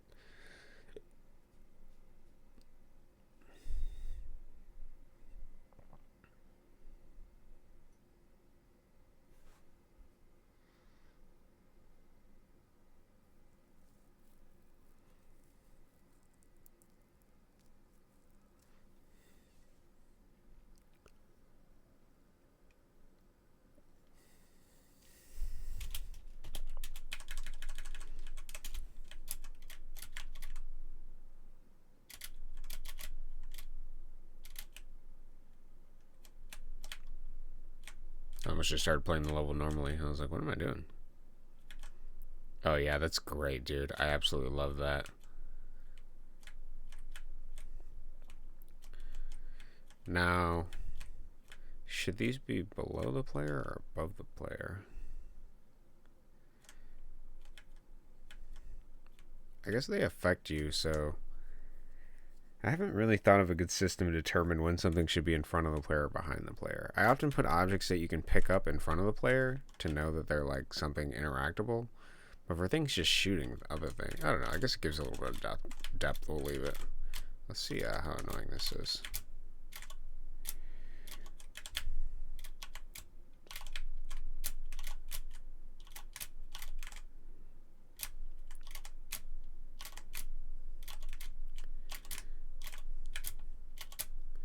Okay, so that was just one test. So the fireball kind of starts about the time that you reach down here. And then assuming you're quick... Oh, it's a little tight. I'm trying to be as fast as possible so I can see the pacing. Because I like... It seemed like for the actual jumping aspect of it, we... Oop, okay. Gotta get good, though, I guess.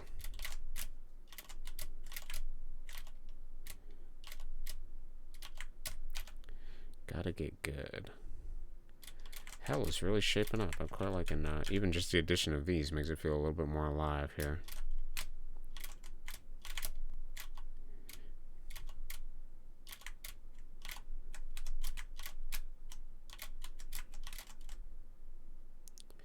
So, okay, so once we start jumping, yeah, you're pretty much guaranteed to interact with the fireball at least one more time. I think that's good timing. It should present somewhat of a challenge. And then we're going to add, I'm not trying to maximize this as being the most detrimental challenge to the player, because I'm going to have somebody lobbing like fireballs or something flying as well. That's what I should do. I should do like an imp chasing you. Maybe I'll do the pixies chasing you. Do I want that sort of intensity? That's a good question. So it could make it so that the entire time you're like running while this is happening, but that might make it too stressful. But then again, hell should be stressful, I think. I don't know. Good thoughts.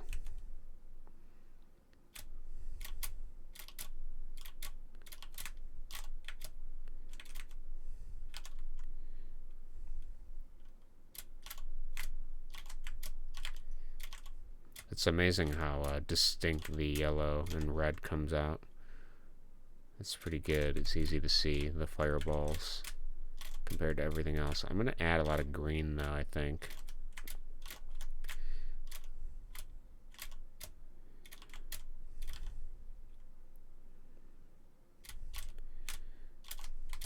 I kind of like this hell theme. It makes me want to expand on it a bit.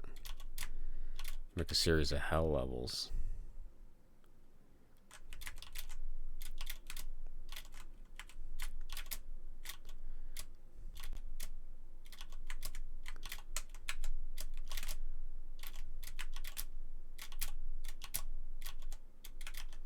Okay, pretty good. I like that so far. We obviously are going to need some death-related things over on this side here. And then something over here. But it's a pretty good start as a punishment. I noticed that when I was playtesting my game, I have a lot of levels, but though this game is a platformer, a lot of them are almost not platformer levels. They're distinctly not platformer levels.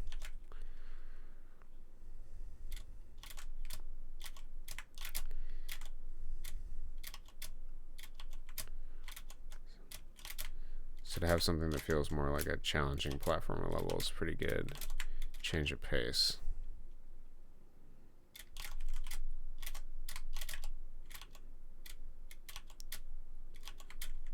Sorry, I'm rigorously playtesting the timing to see if I actually really like it.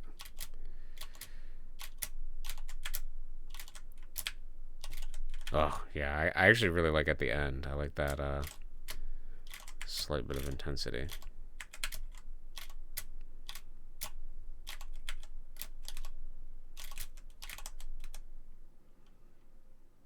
But do I want something chasing you this entire time? That'd probably be mad annoying.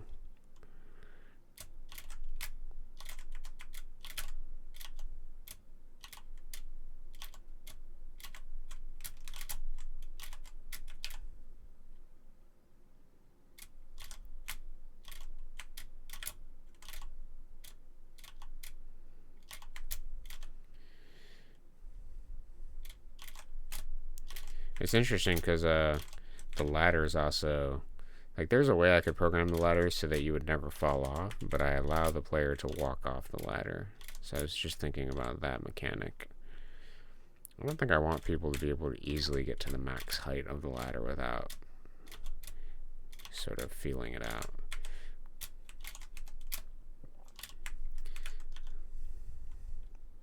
I think this collision box for the climb is different though than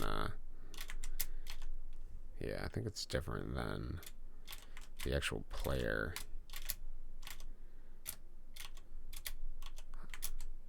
Just slightly.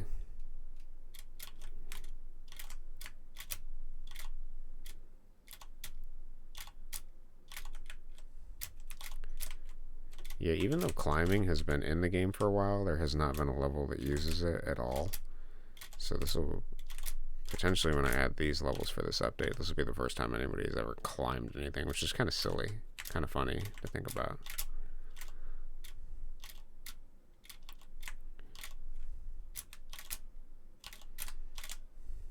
Okay, I know it's beatable, and I'm gonna beat it.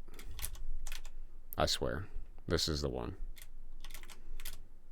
Then we're gonna add some pixies and fairies in hell, because I think that'll be funny too.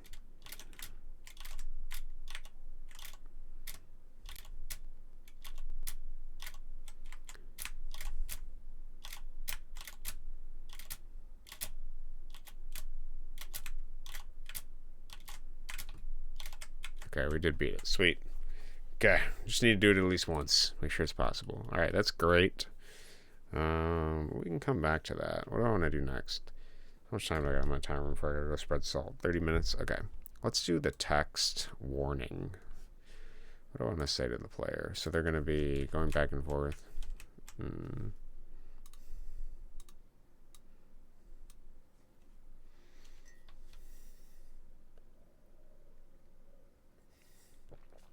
Here, I want it for this warning one. Are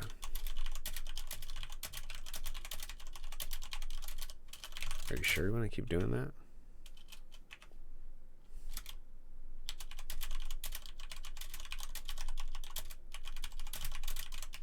Do you think your greed will go unpunished?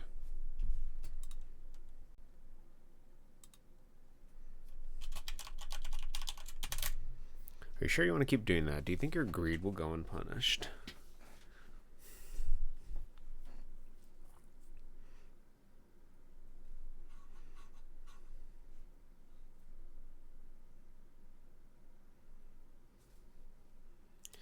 This is like more of a self-reflective statement. I feel I need to actually warn them more clearly.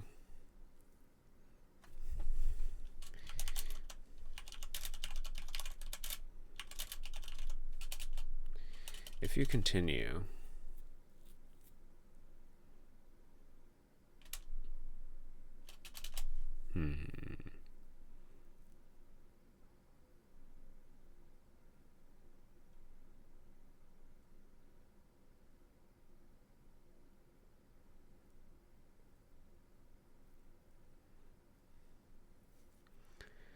do you think your greed will go unpunished?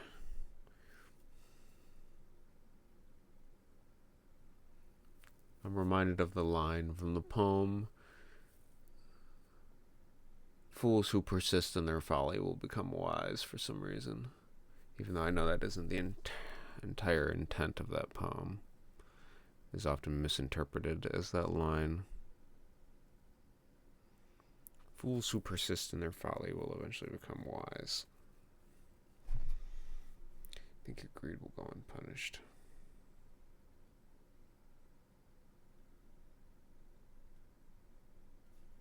Maybe we'll start with this line.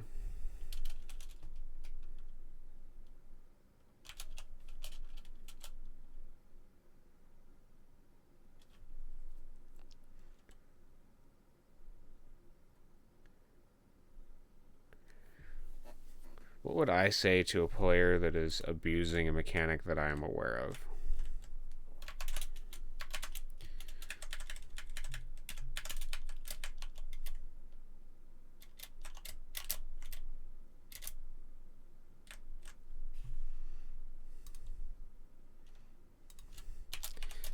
Do you think I haven't accounted for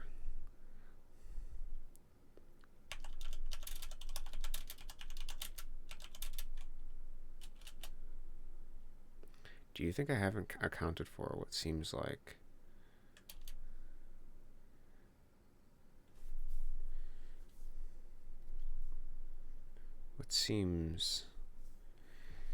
I also have to consider this is going to be translated too. Do you think I haven't accounted for what seems like a simple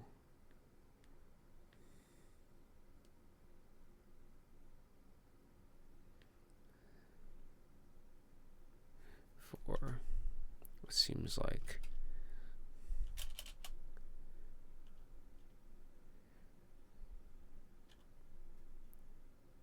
an opportunity for exploit? Do you think I haven't accounted for what seems like an opportunity for exploit?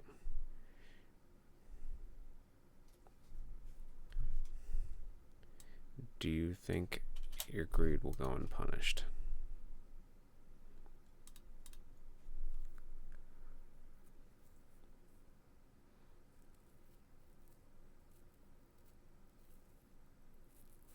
Do you think I haven't accounted for what seems like an opportunity for what seems like an opportunity? Is this a what seems for what seems like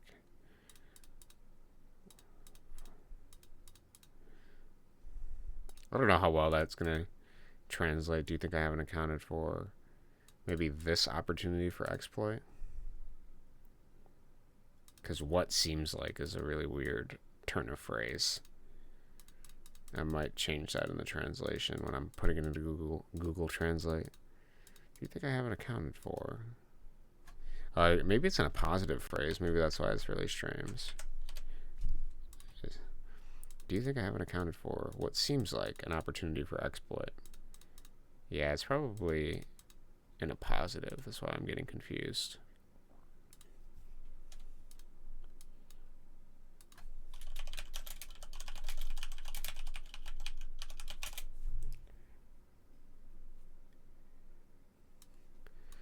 Positive is a noun or phrase that appears next to another noun to essentially rename or provide additional information about it, usually separated by commas. My favorite author, Stephen King, is known for his horror. Oh, it's a noun, though. Is a noun phrase that comes after another noun phrase. I might have the wrong thing. Because I don't necessarily have a noun phrase that's clarifying, identifying, or describing or renaming another noun. But I am adding clarification. It's just not in noun form. Do you think I haven't accounted for what seems like an opportunity for exploit? I guess maybe it's describing the opportunity. Because it's a prefix to that. I don't know. We'll leave it. I'll just try to remember that in there. Do you think your greed will go unpunished?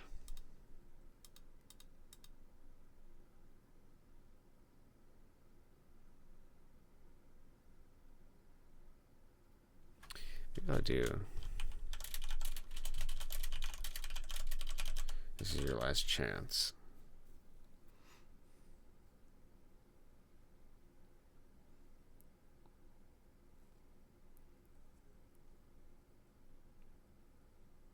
This is your last chance. I feel like I can be funnier with this. Do you think your greed will go unpunished? This is your last chance.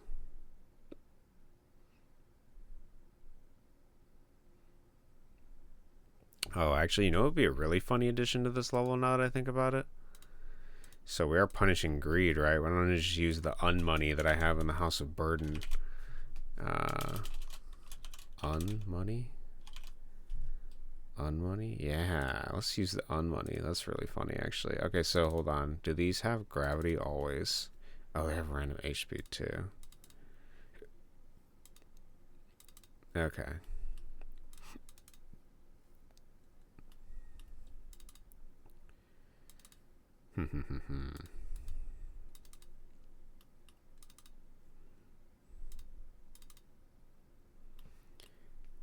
Yeah, that's actually a good idea.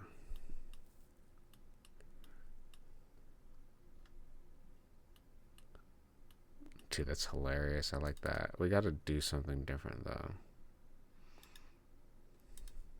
Okay, what calls this thing here? There's only one instance, I think.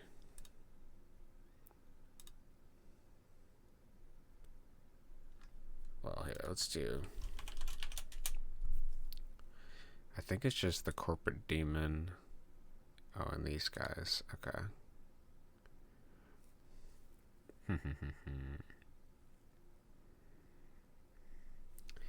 I guess we'll make whoop.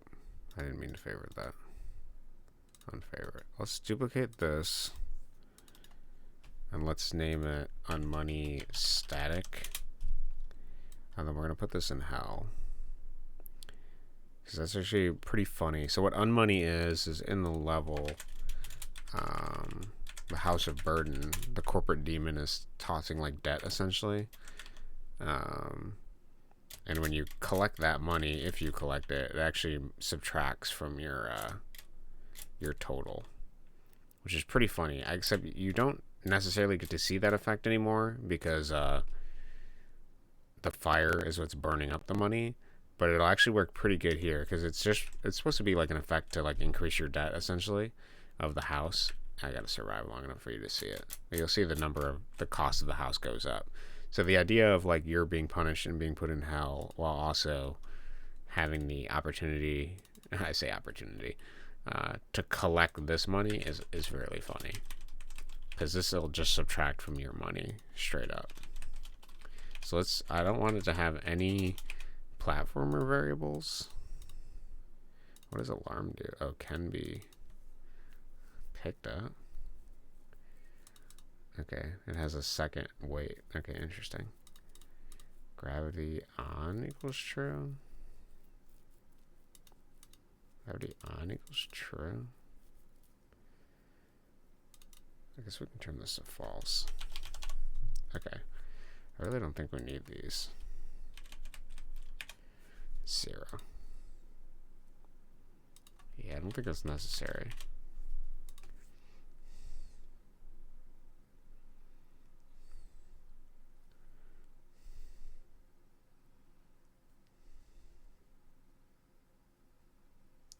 Should I make them oscillate or something? Maybe I should make them sort of wag up and down.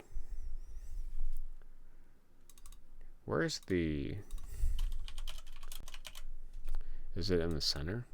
It is. Okay. Yeah, let's do that. Let's do a wagging sort of thing to give it a little bit more life. I could make them rotate too. But rotate just looks uglier, I think. Alright, let's do... Rot timer equals 15, and then rot amount equals 0.25. I feel like that'll be enough. And then rot, well, rot direction equals false. So how do we do this? We'll have it. It's gonna assume to be in the big. Oh wait, is this the wrong one? Yeah, figures. Okay, close this. Give me the static one. Okay. So we have to go 15 steps left, and we have to go 30, and then it'll be 30 from there on out. Okay, so image rotation. What in the Lord's name was I doing here, buddy? Rotation. Get rid of this. Rotation. We don't really need... We can leave burning, I guess.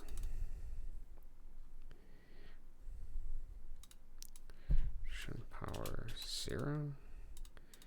rotate. Get rid of that. Okay. So we're going to do... Oh, well, some of these I probably want static. They shouldn't move at all. Okay, we'll do... Yeah, here's what we'll do. We'll do...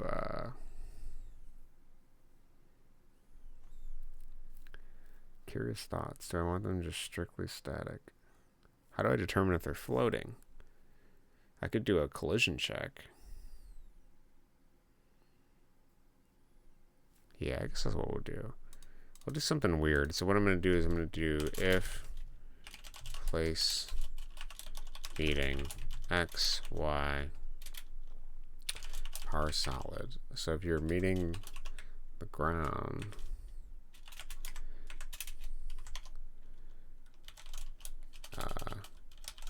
can rotate equals false, and if place meeting x, y plus 1, obj on money static, in case I want to do like a little money pile, can rotate equals false. Okay, and we'll define can rotate. Can rotate equals, well, true to start, I guess. And then if can rotate equals true, then what we're going to do is we're going to do, you're going to use these variables. Maybe we can try to reinforce our knowledge of the ternary operator while we're at it too. So we'll do if rotate timer is greater than 0, rot timer minus, else, and we reset the variables. So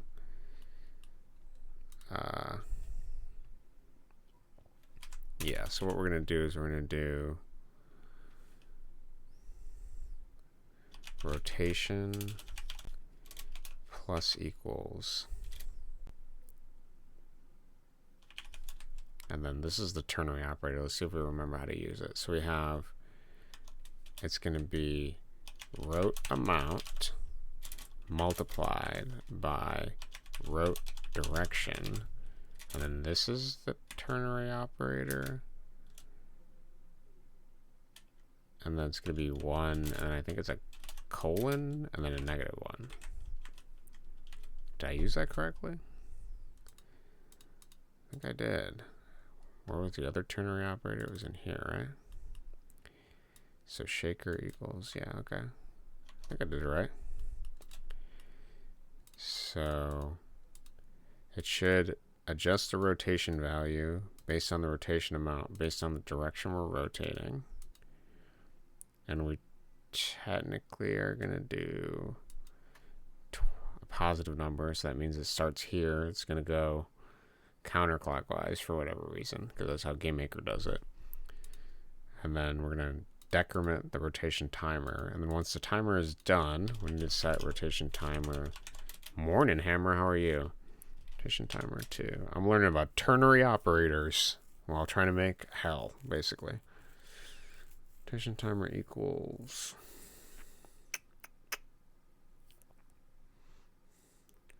it's going to reset to 30 each time. And then we're going to change rot direction to equal not whatever rot direction is. Delete system 32. Hammer just really wants to delete system 32, man. That's crazy. How's your level editor going? Is that what you're working on still? Or are you working on other stuff? Your tile system? Or you got a new project for the office? And also, how many people do you have that work in your office or your studio or whatever? Sometimes I do when I get frustrated. Interesting. Okay. You delete your system 32 when you get frustrated? Is that what you're saying? Sometimes. Alright, I think this works. Okay. We'll see. So if it's not meeting the ground, yep, because I use VM. Oh, so it don't matter. Okay, interesting. That's kind of funny then. That's pretty good.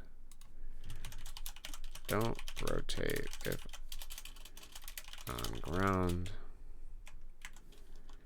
Sway, sorta, I guess is the best way to describe that. It's kind of like a sway. It's not totally a rotate. It's like a half rotate.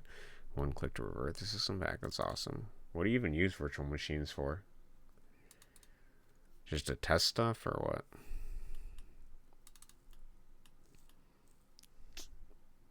Okay. So then we're going to make some. I main Ubuntu. That's your daily driver is Ubuntu. Interesting. I'm going to do some of these here. Don't use shit DAOs as my main system. I don't know what a shit DAO is. Is that just a bad system?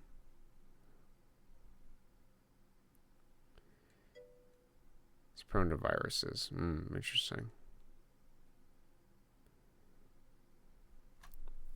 You seem like you're concerned about viruses. Is that a big concern for you? Oh, shit DOs. Got it. Windows is some call. I got it. Yeah, that makes sense. Windows is the biggest biggest market, so less likely to get viruses from people like that if you use a system that's more obscure. I'm surprised you're not using like Arch Linux or something. You seem like that kind of guy.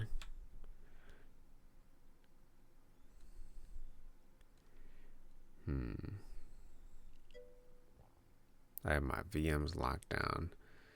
You also sound like a Cubes user too. I don't know if you've heard of Cubes. It's like a series, like every single instance of it is like multiple Linux boxes. No, Arch Linux doesn't support my GPU. Interesting. Okay.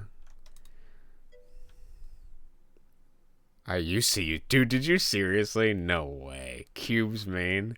I thought that was the craziest operating system ever.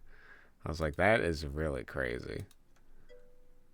Cubes is where my GPUs and note things. Interesting. That's wild. I would have never pictured that.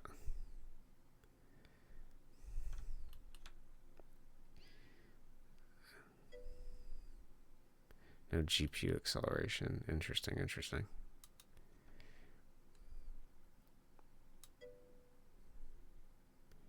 Not for NVIDIA. Okay.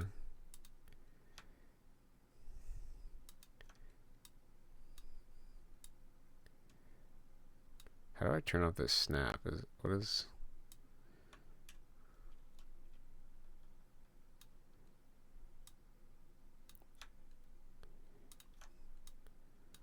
I'm gonna make a little pile of unmoney to put the player in debt here if they grab it.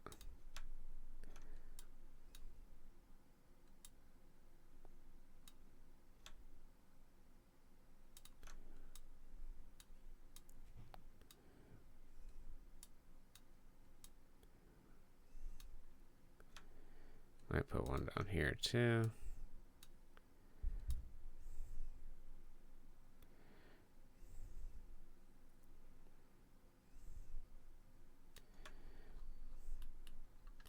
And then we're going to put some just sort of like on the ground.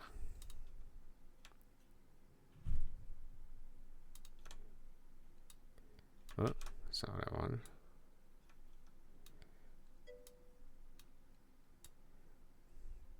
In before you switch to Construct, Kappa. I don't think I could ever use Construct. That's that other game engine, right? Nah, GameMaker's pretty good. I got no qualms about GameMaker. Let's put some... It's garbage. Construct is? Or are you talking about GameMaker?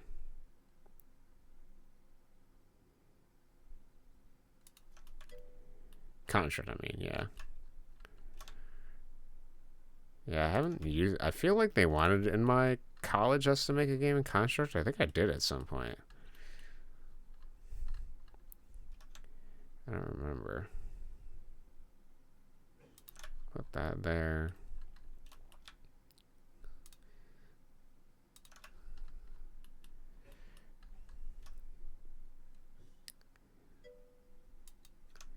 What Oh, you went to college? Yeah, it's something about me, dude. I got a Kappa. Oh, I see. You're doing the Kappa thing again. For some reason, I just think Hammer's being so genuine, but he's never being genuine.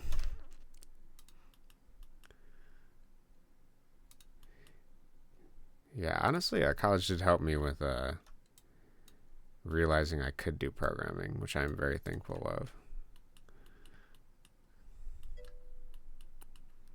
Thought you were still in high school, Kappa. I appreciate that you think I'm so youthful. I'm just gonna take everything you say as genuine, honestly. That's what I'm gonna do.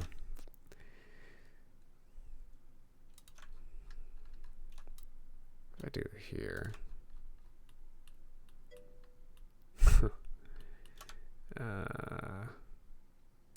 I feel like it'll be more difficult to avoid these. I could actually probably do an achievement for avoiding all the money. That would be pretty funny.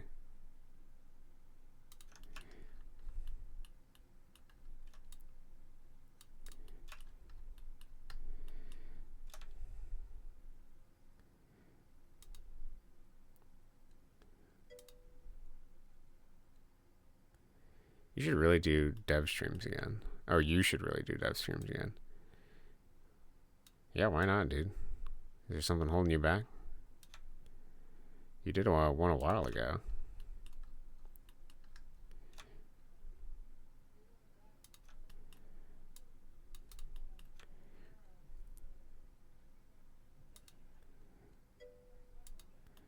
I got swatted on cam? What? Are you serious?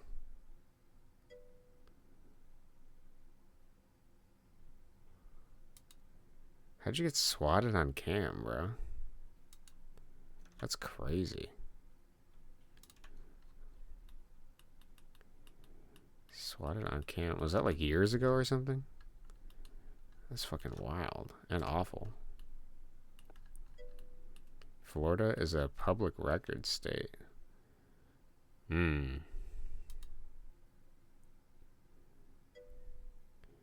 Proof or it didn't happen. Yeah, is there a clip of that somewhere? Not that I want to see you relive your trauma, but I am curious what that even looks like.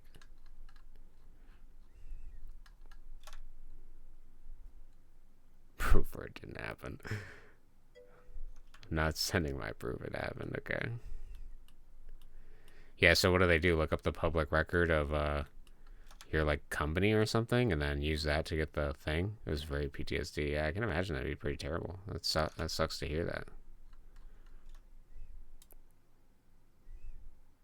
Is this one gonna be annoying? It might be.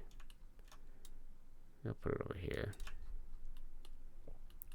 Okay, let's see if this works. Maybe I'll do just another couple pile over here or something.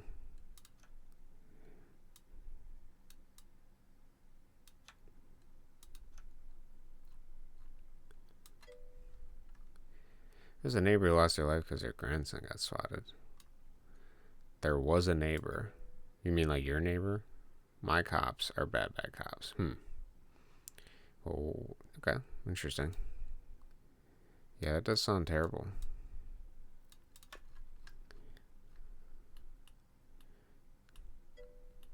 Yeah, your neighbor. Damn. It's a tough life out there. Hopefully they stop believing all these swatting attempts. Let's rotate that a little bit. And maybe I can do to punish a player that is just spawning in. If they don't immediately go to the right, we can add some of these over here. Put these behind here. Yeah. They blame you. That's interesting. Yeah, considering you said it's a public record state, right? So unless you were like antagonizing somebody, I don't really think yeah, that would warrant that, you know. Assuming you're not actively making enemies with people online.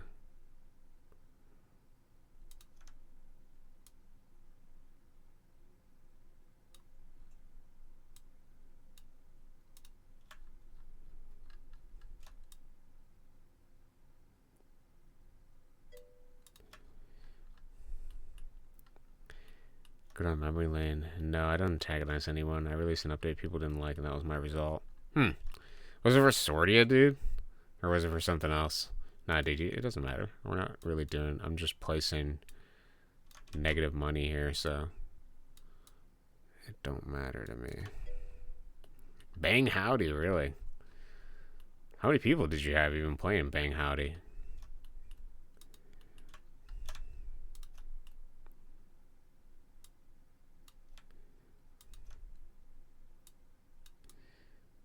Developers suffer.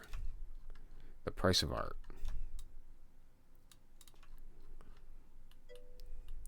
At the time, not many. Just some crazed fans, it sounds like. Okay, so we added a bunch of negative money, which actually I might make a...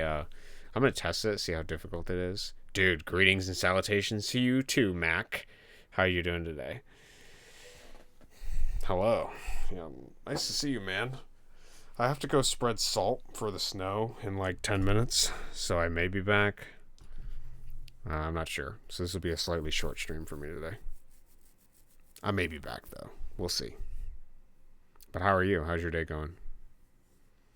We have like a couple inches of snow, and so the sidewalks need to be salted. Not bad, just getting going. Sounds good. Did you already go to your gym and everything? I don't know if you do that every day, but...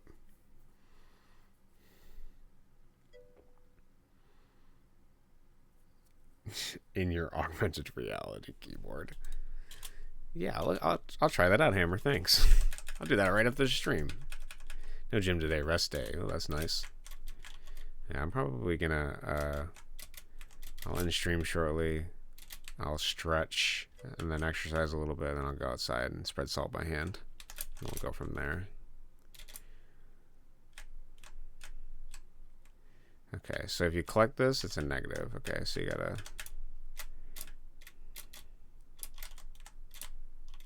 So the money doesn't move. It's a random thing.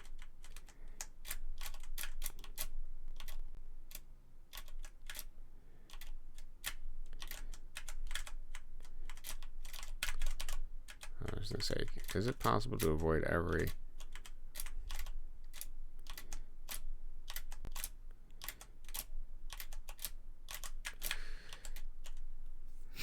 Oh yeah, it's possible to avoid everyone, but that's tough, dude. I kind of like it though. That could be a fun achievement, avoid the money. I actually don't like these two here though. I want to make it a little bit easier at the start.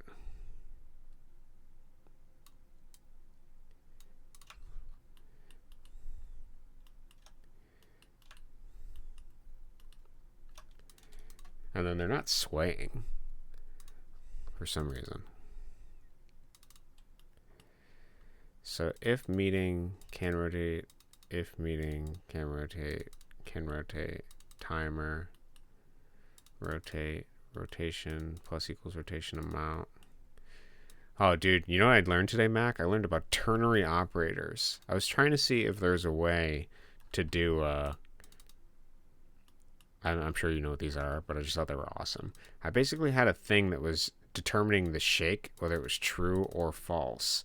And then I had it just essentially adding or subtracting from the shake amount. Yeah, dude, I didn't even know it support. I've never even heard of a ternary operator, but yeah, it does. Look at, I got it in here. So now I can just add to the shake amount, but then based on the Boolean of shaker, I can determine if it's a 1 or a -1. They're like super cool. I saw a chain of 3 ternaries in my code base for work. That's crazy, bro. Yeah, I've never even heard of them. Also, Drew, your messages were really funny. I'll respond to them soon after my stream here. But I was laughing really hard about those dev comments you had, where it was basically just dev like 8 times in the database or whatever. Sounds awful. Yeah, it was almost ass to read. It probably was. That's terrible to read. 3 in a row. I love this, though. This is cool. Yeah, you mean like 3 within each other?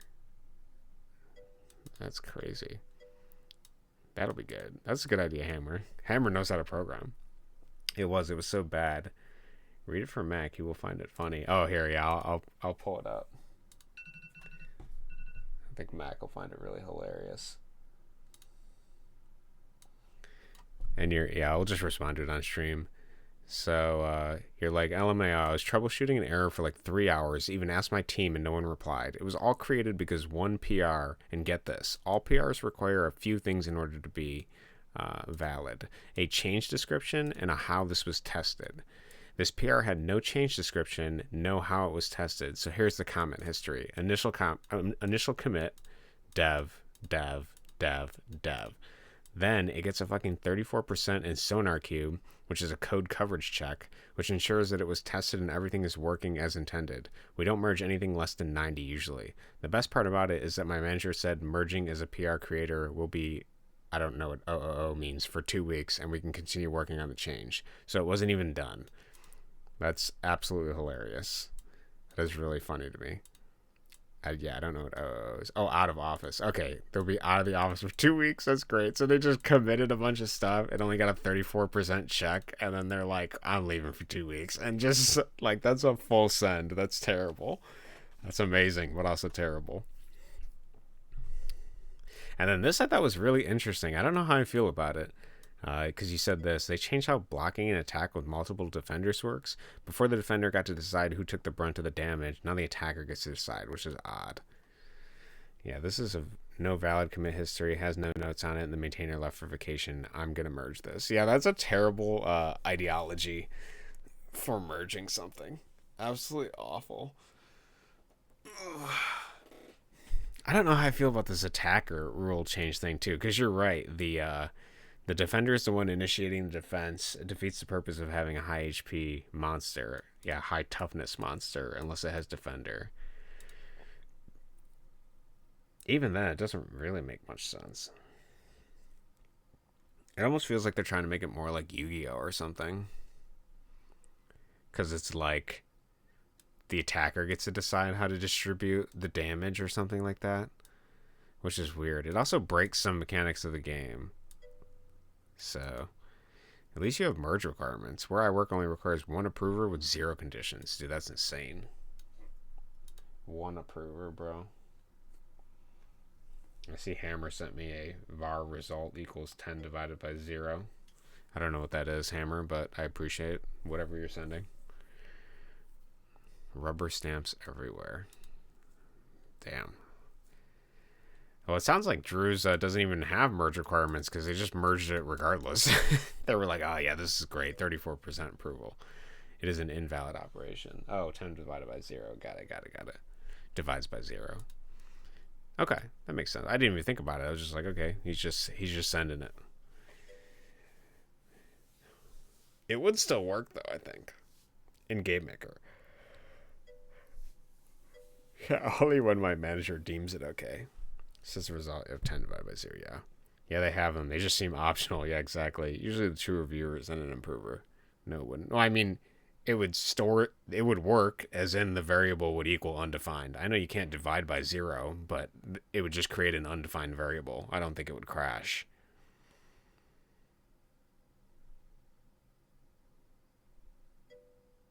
Try it. I guess we'll see. Yeah, let's see. Var result equals 10 divided by 0, and then we'll do I guess we'll just debug it and see if that crashes. I don't think it will crash. Not like you can't remove it. It's true. Let's give it a shot. I don't think it will crash, though. I'm gonna be honest. I think it'll just be undefined.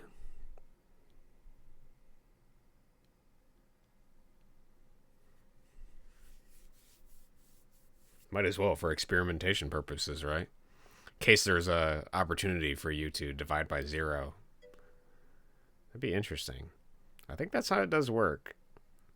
But we'll see. I don't think I've had an opportunity to divide by 0 for anything for any reason, so unless I was using some kind of like array or something like that, I don't know.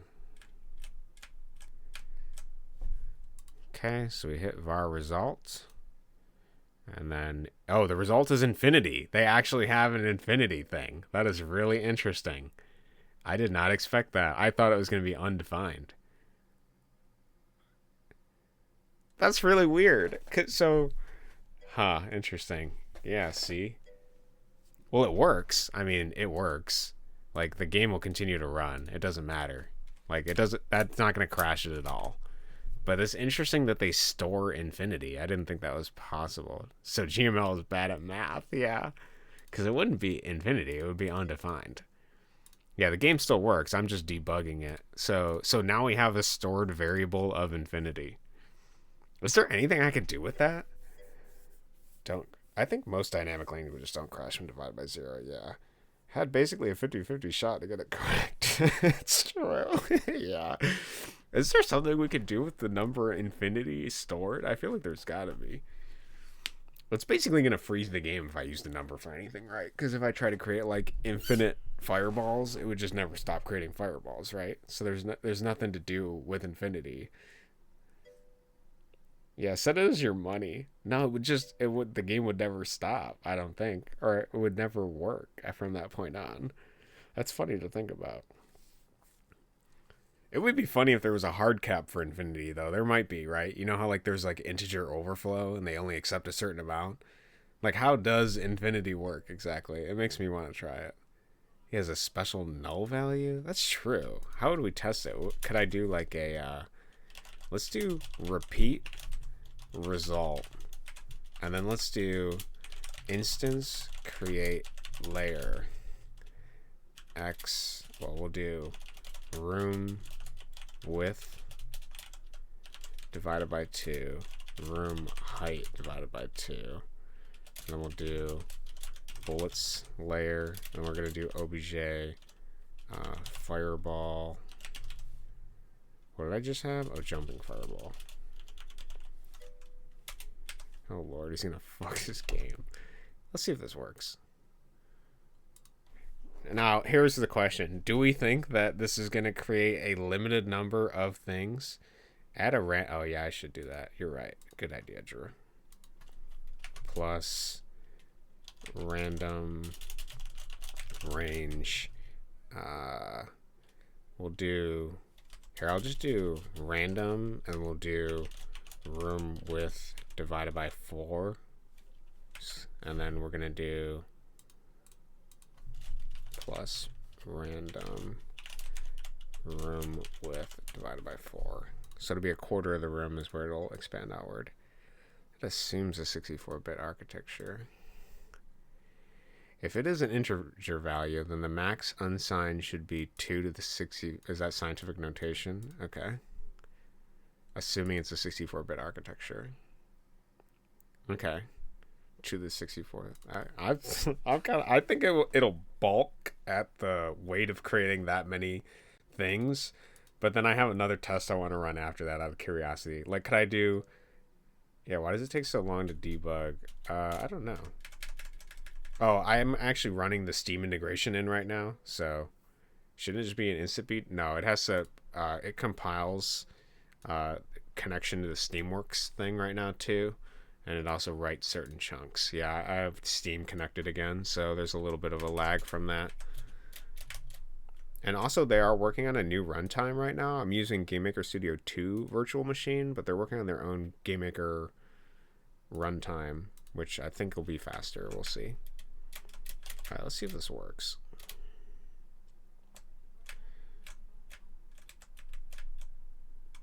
Wow, it didn't do anything. No way. So infinity is not even a number, right? Whoa. That's really weird. Wait, I want to see this again. But yeah, I'm going to do debug right now. I wasn't running in debug. I figured the game would freeze. That was my understanding. I believe that is true in mathematics as well. Infinity is not a number. Interesting. Let's do debug. Let's make sure this is hitting this. It must just count as 0 or something then, right? Or just not a number?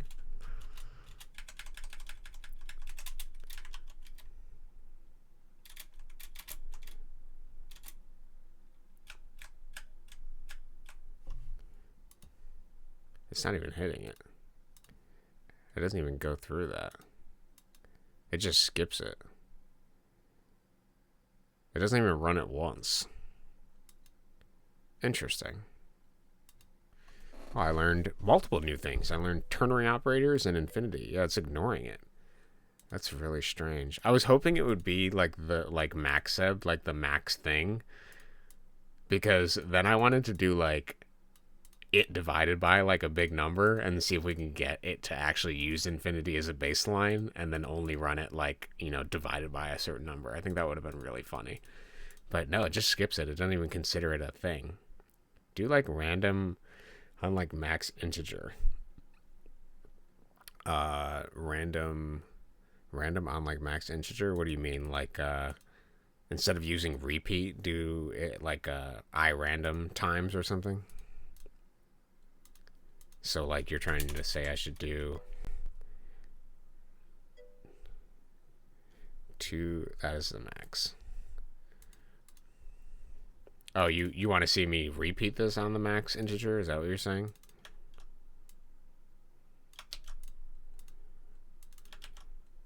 I can try doing it. I'm sure my computer will balk at it. And this is the minimum max. Okay. So you want me to just run this with the max and see if it can handle it? Is that what you're trying? Oh, we can try it. I think GameMaker will break. I don't think it can do this, whatever this number is. That's for 32-bit, but what's that supposed to do? I guess nothing, just for fun. Okay, got it. Yeah, I don't think it can handle it. I'm sure we'll get 1 frame a second.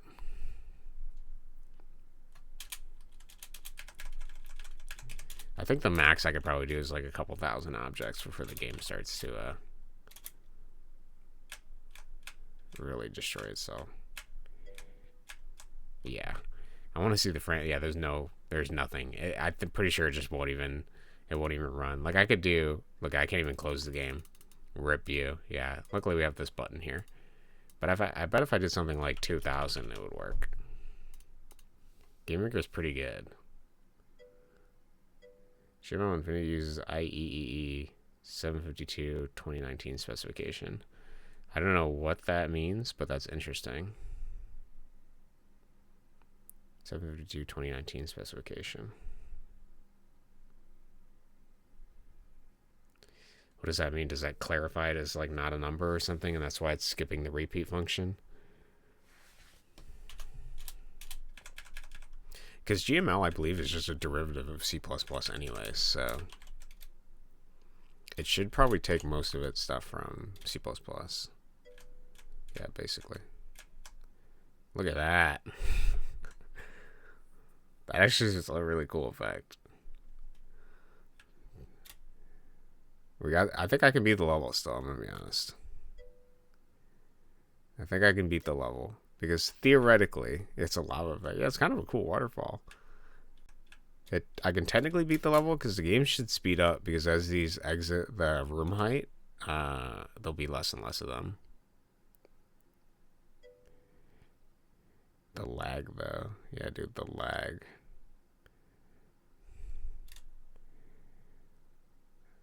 It just gives me more time to think about my inputs.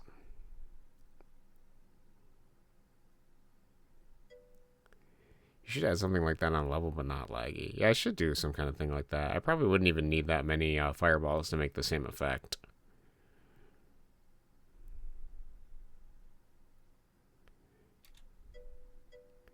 And book. It's hell, so it makes sense. It's also true. I also get to see this thing down here shake in real time before it shoots. Oh, look, we're adding another fireball to the list.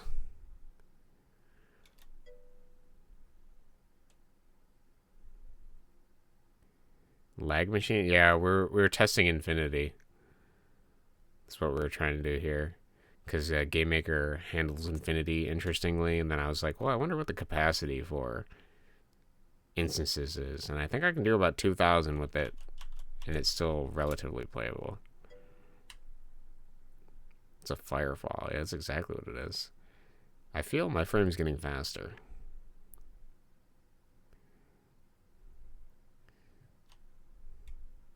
I'm priming my movement so that I can make this jump. Maybe this is how I should test the game. Yeah, peak gameplay. I don't think your frames are going faster. They gotta be, dude. Yeah, peak gameplay.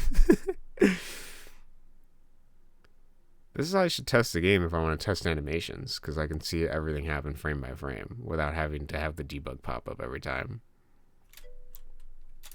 Do the fireballs have a lifetime? They destroy themselves after they get to the bottom of the map. Have you tried the rock climbing thing yet? You mean your game that you just made? I don't know if I did.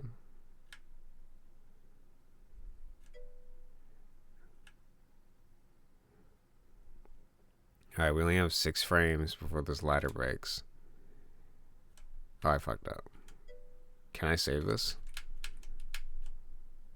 Frame perfect. Oh my god. I think I got it. Oh, I did. I so got it, dude. Right before the ladder collapsed. You know, I might actually be able to succeed at this level still, even with this lava thing here. Okay, I gotta be quick though. Oh shit, no, I missed the ladder. Oh, we're so done. It's over, boys. I'm not gonna. Well, what I can do is if you actually get to the topmost part of the ladder, you can jump up to here, but it's like a really tight jump. So I was gonna say I could jump up and go that way. But yeah, this is terrible. And amazing. Let's die by the firefall. Amazing, look at that. Peak jump off the bridge content here. That's exactly what we live for. Well, we learned about infinity today. That was interesting.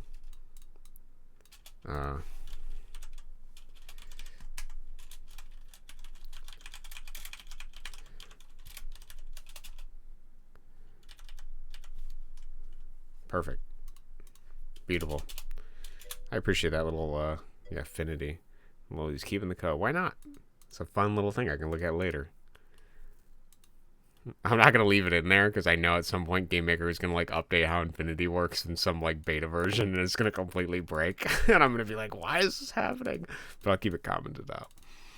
It'll be funny. You should add collapsing ladders. I have collapsing ladders, bro. They're in my game. That's what I was just on. Unless you mean like a different kind of collapsing ladder.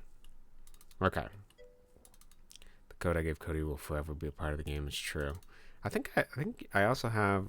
I mean, I have some of your guys' names in the streamer level too. I think Hammer's in there. Let's normal compile this. When I was working on that level on stream, I put in whoever was watching at that time at the in the level.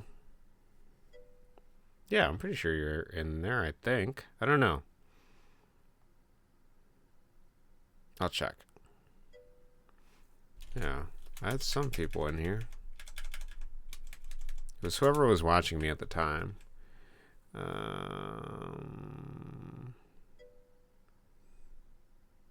think you're lower somewhere, though. I'll have to check the code. Larry? So yeah, FIFA. Yeah, dude. He's in there, bro. Yeah, I have his, he wasn't watching me, but, I was doing a reference to him in this thing or whatever. I think you can pause it, yeah. I swear I put, let me check. I'm pretty sure I put Hammer in here, but we'll see. That's Trauma Dump, right? Yep, Trauma Dump, and then chat message controller, I think. And then it's just a, oh, no, it's probably chat message. Yeah. Hammer? Oh, I thought I had you somewhere. I guess maybe I don't, unless it's not reading it. Okay. I could have swore I had you in here, though. Unless maybe I have an emote before your name. Well, whatever the case.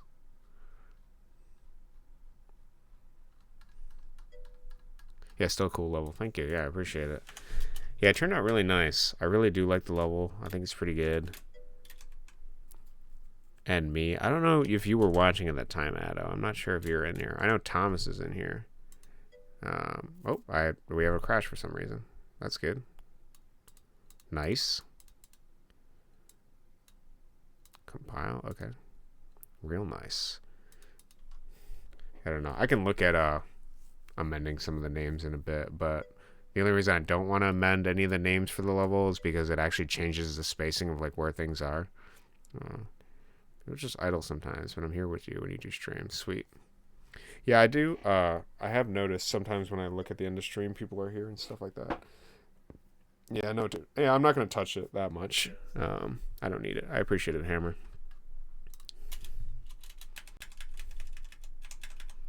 Yeah, does it? I'm just leaving it in its current state because it's a preservation of the history of who was here during those moments, I think. But yeah, the way I have it set up is so that like however the length of the name is, like that adds a certain amount of space, and then the thing adds space. So I can't add names in between each of these, any of the names, because that actually makes it more possible for the player to just jump off the bridge and ignore the obstacles. So I have it's kind of like very tuned in timing wise, so I'm not going to touch it at all. Because that changes the spacing of the obstacles themselves that are the emotes, and then it also changes the spacing of the killing things on the left hand side, and it also changes the spacing of vertically what appears, when it appears, sort of thing. And this level is random as well, so the chat message time is random. Maybe right, but no, because I can't add anything before the lava spam, because if I do, then that gives the player more opportunity to potentially this doesn't work random wise. I won't touch it for now. I'm going to leave it. But in the future, we'll consider other ways we can have fan names in there. But pretty cool level. And then, yeah, the rest of the chat messages are actually from the original chat where he's talking about my game and stuff like that. So I preserve that. And then each of the power-ups are Drew, because he's my cousin and he's a fan of Moon. And then I think I did Tyler for the other ones. Who said I was a fan? Kaba JHK, yeah. But it's pretty cool. It turned out good. Yeah, here's Drew's name. So whenever there's a power-up line, I use his name for it. So it's like he's kind of helping his streamer. That's pretty cool. Turned out really good. And then eventually it turns into a dialogue between me and him. Yeah, I know you're kidding. Don't worry. I got you. I got you, buddy. I read the Kappa. So, pretty cool. And then I have a countdown at the end here. So anyways, yep, that's that. All right, I'm going to go spread some salt, boys. We're going to get a little bit salty. Let's make sure this works. And then I'll come back to it a little bit later. I'll probably make breakfast. We'll do a short stream today. Maybe I'll come back and play some Path of Exile too. We'll see how I'm feeling. Okay, and then this should be possible to avoid this sort of stuff. Yeah, bye. Yeah, great talking with you today, Hammer. Good luck on the rest of your day and your work, whatever you're working on. And then, yeah, I think that's that. And then I'll probably do an achievement for actually avoiding the money here, because I think that would be really funny. You too. Sweet. Thank you. All right, guys. It's time to go enter the freezing cold. I will see you guys next time. We will pick back up. There is 5 days until Christmas. The only things I have left to do for, just so everyone knows, is this sound translation and small thing for here. So we'll be working on that during the course of this week. So have a good rest of your day, guys. Take care. Sorry for the short stream today, but work needs to be done. And we'll talk soon. So peace for now.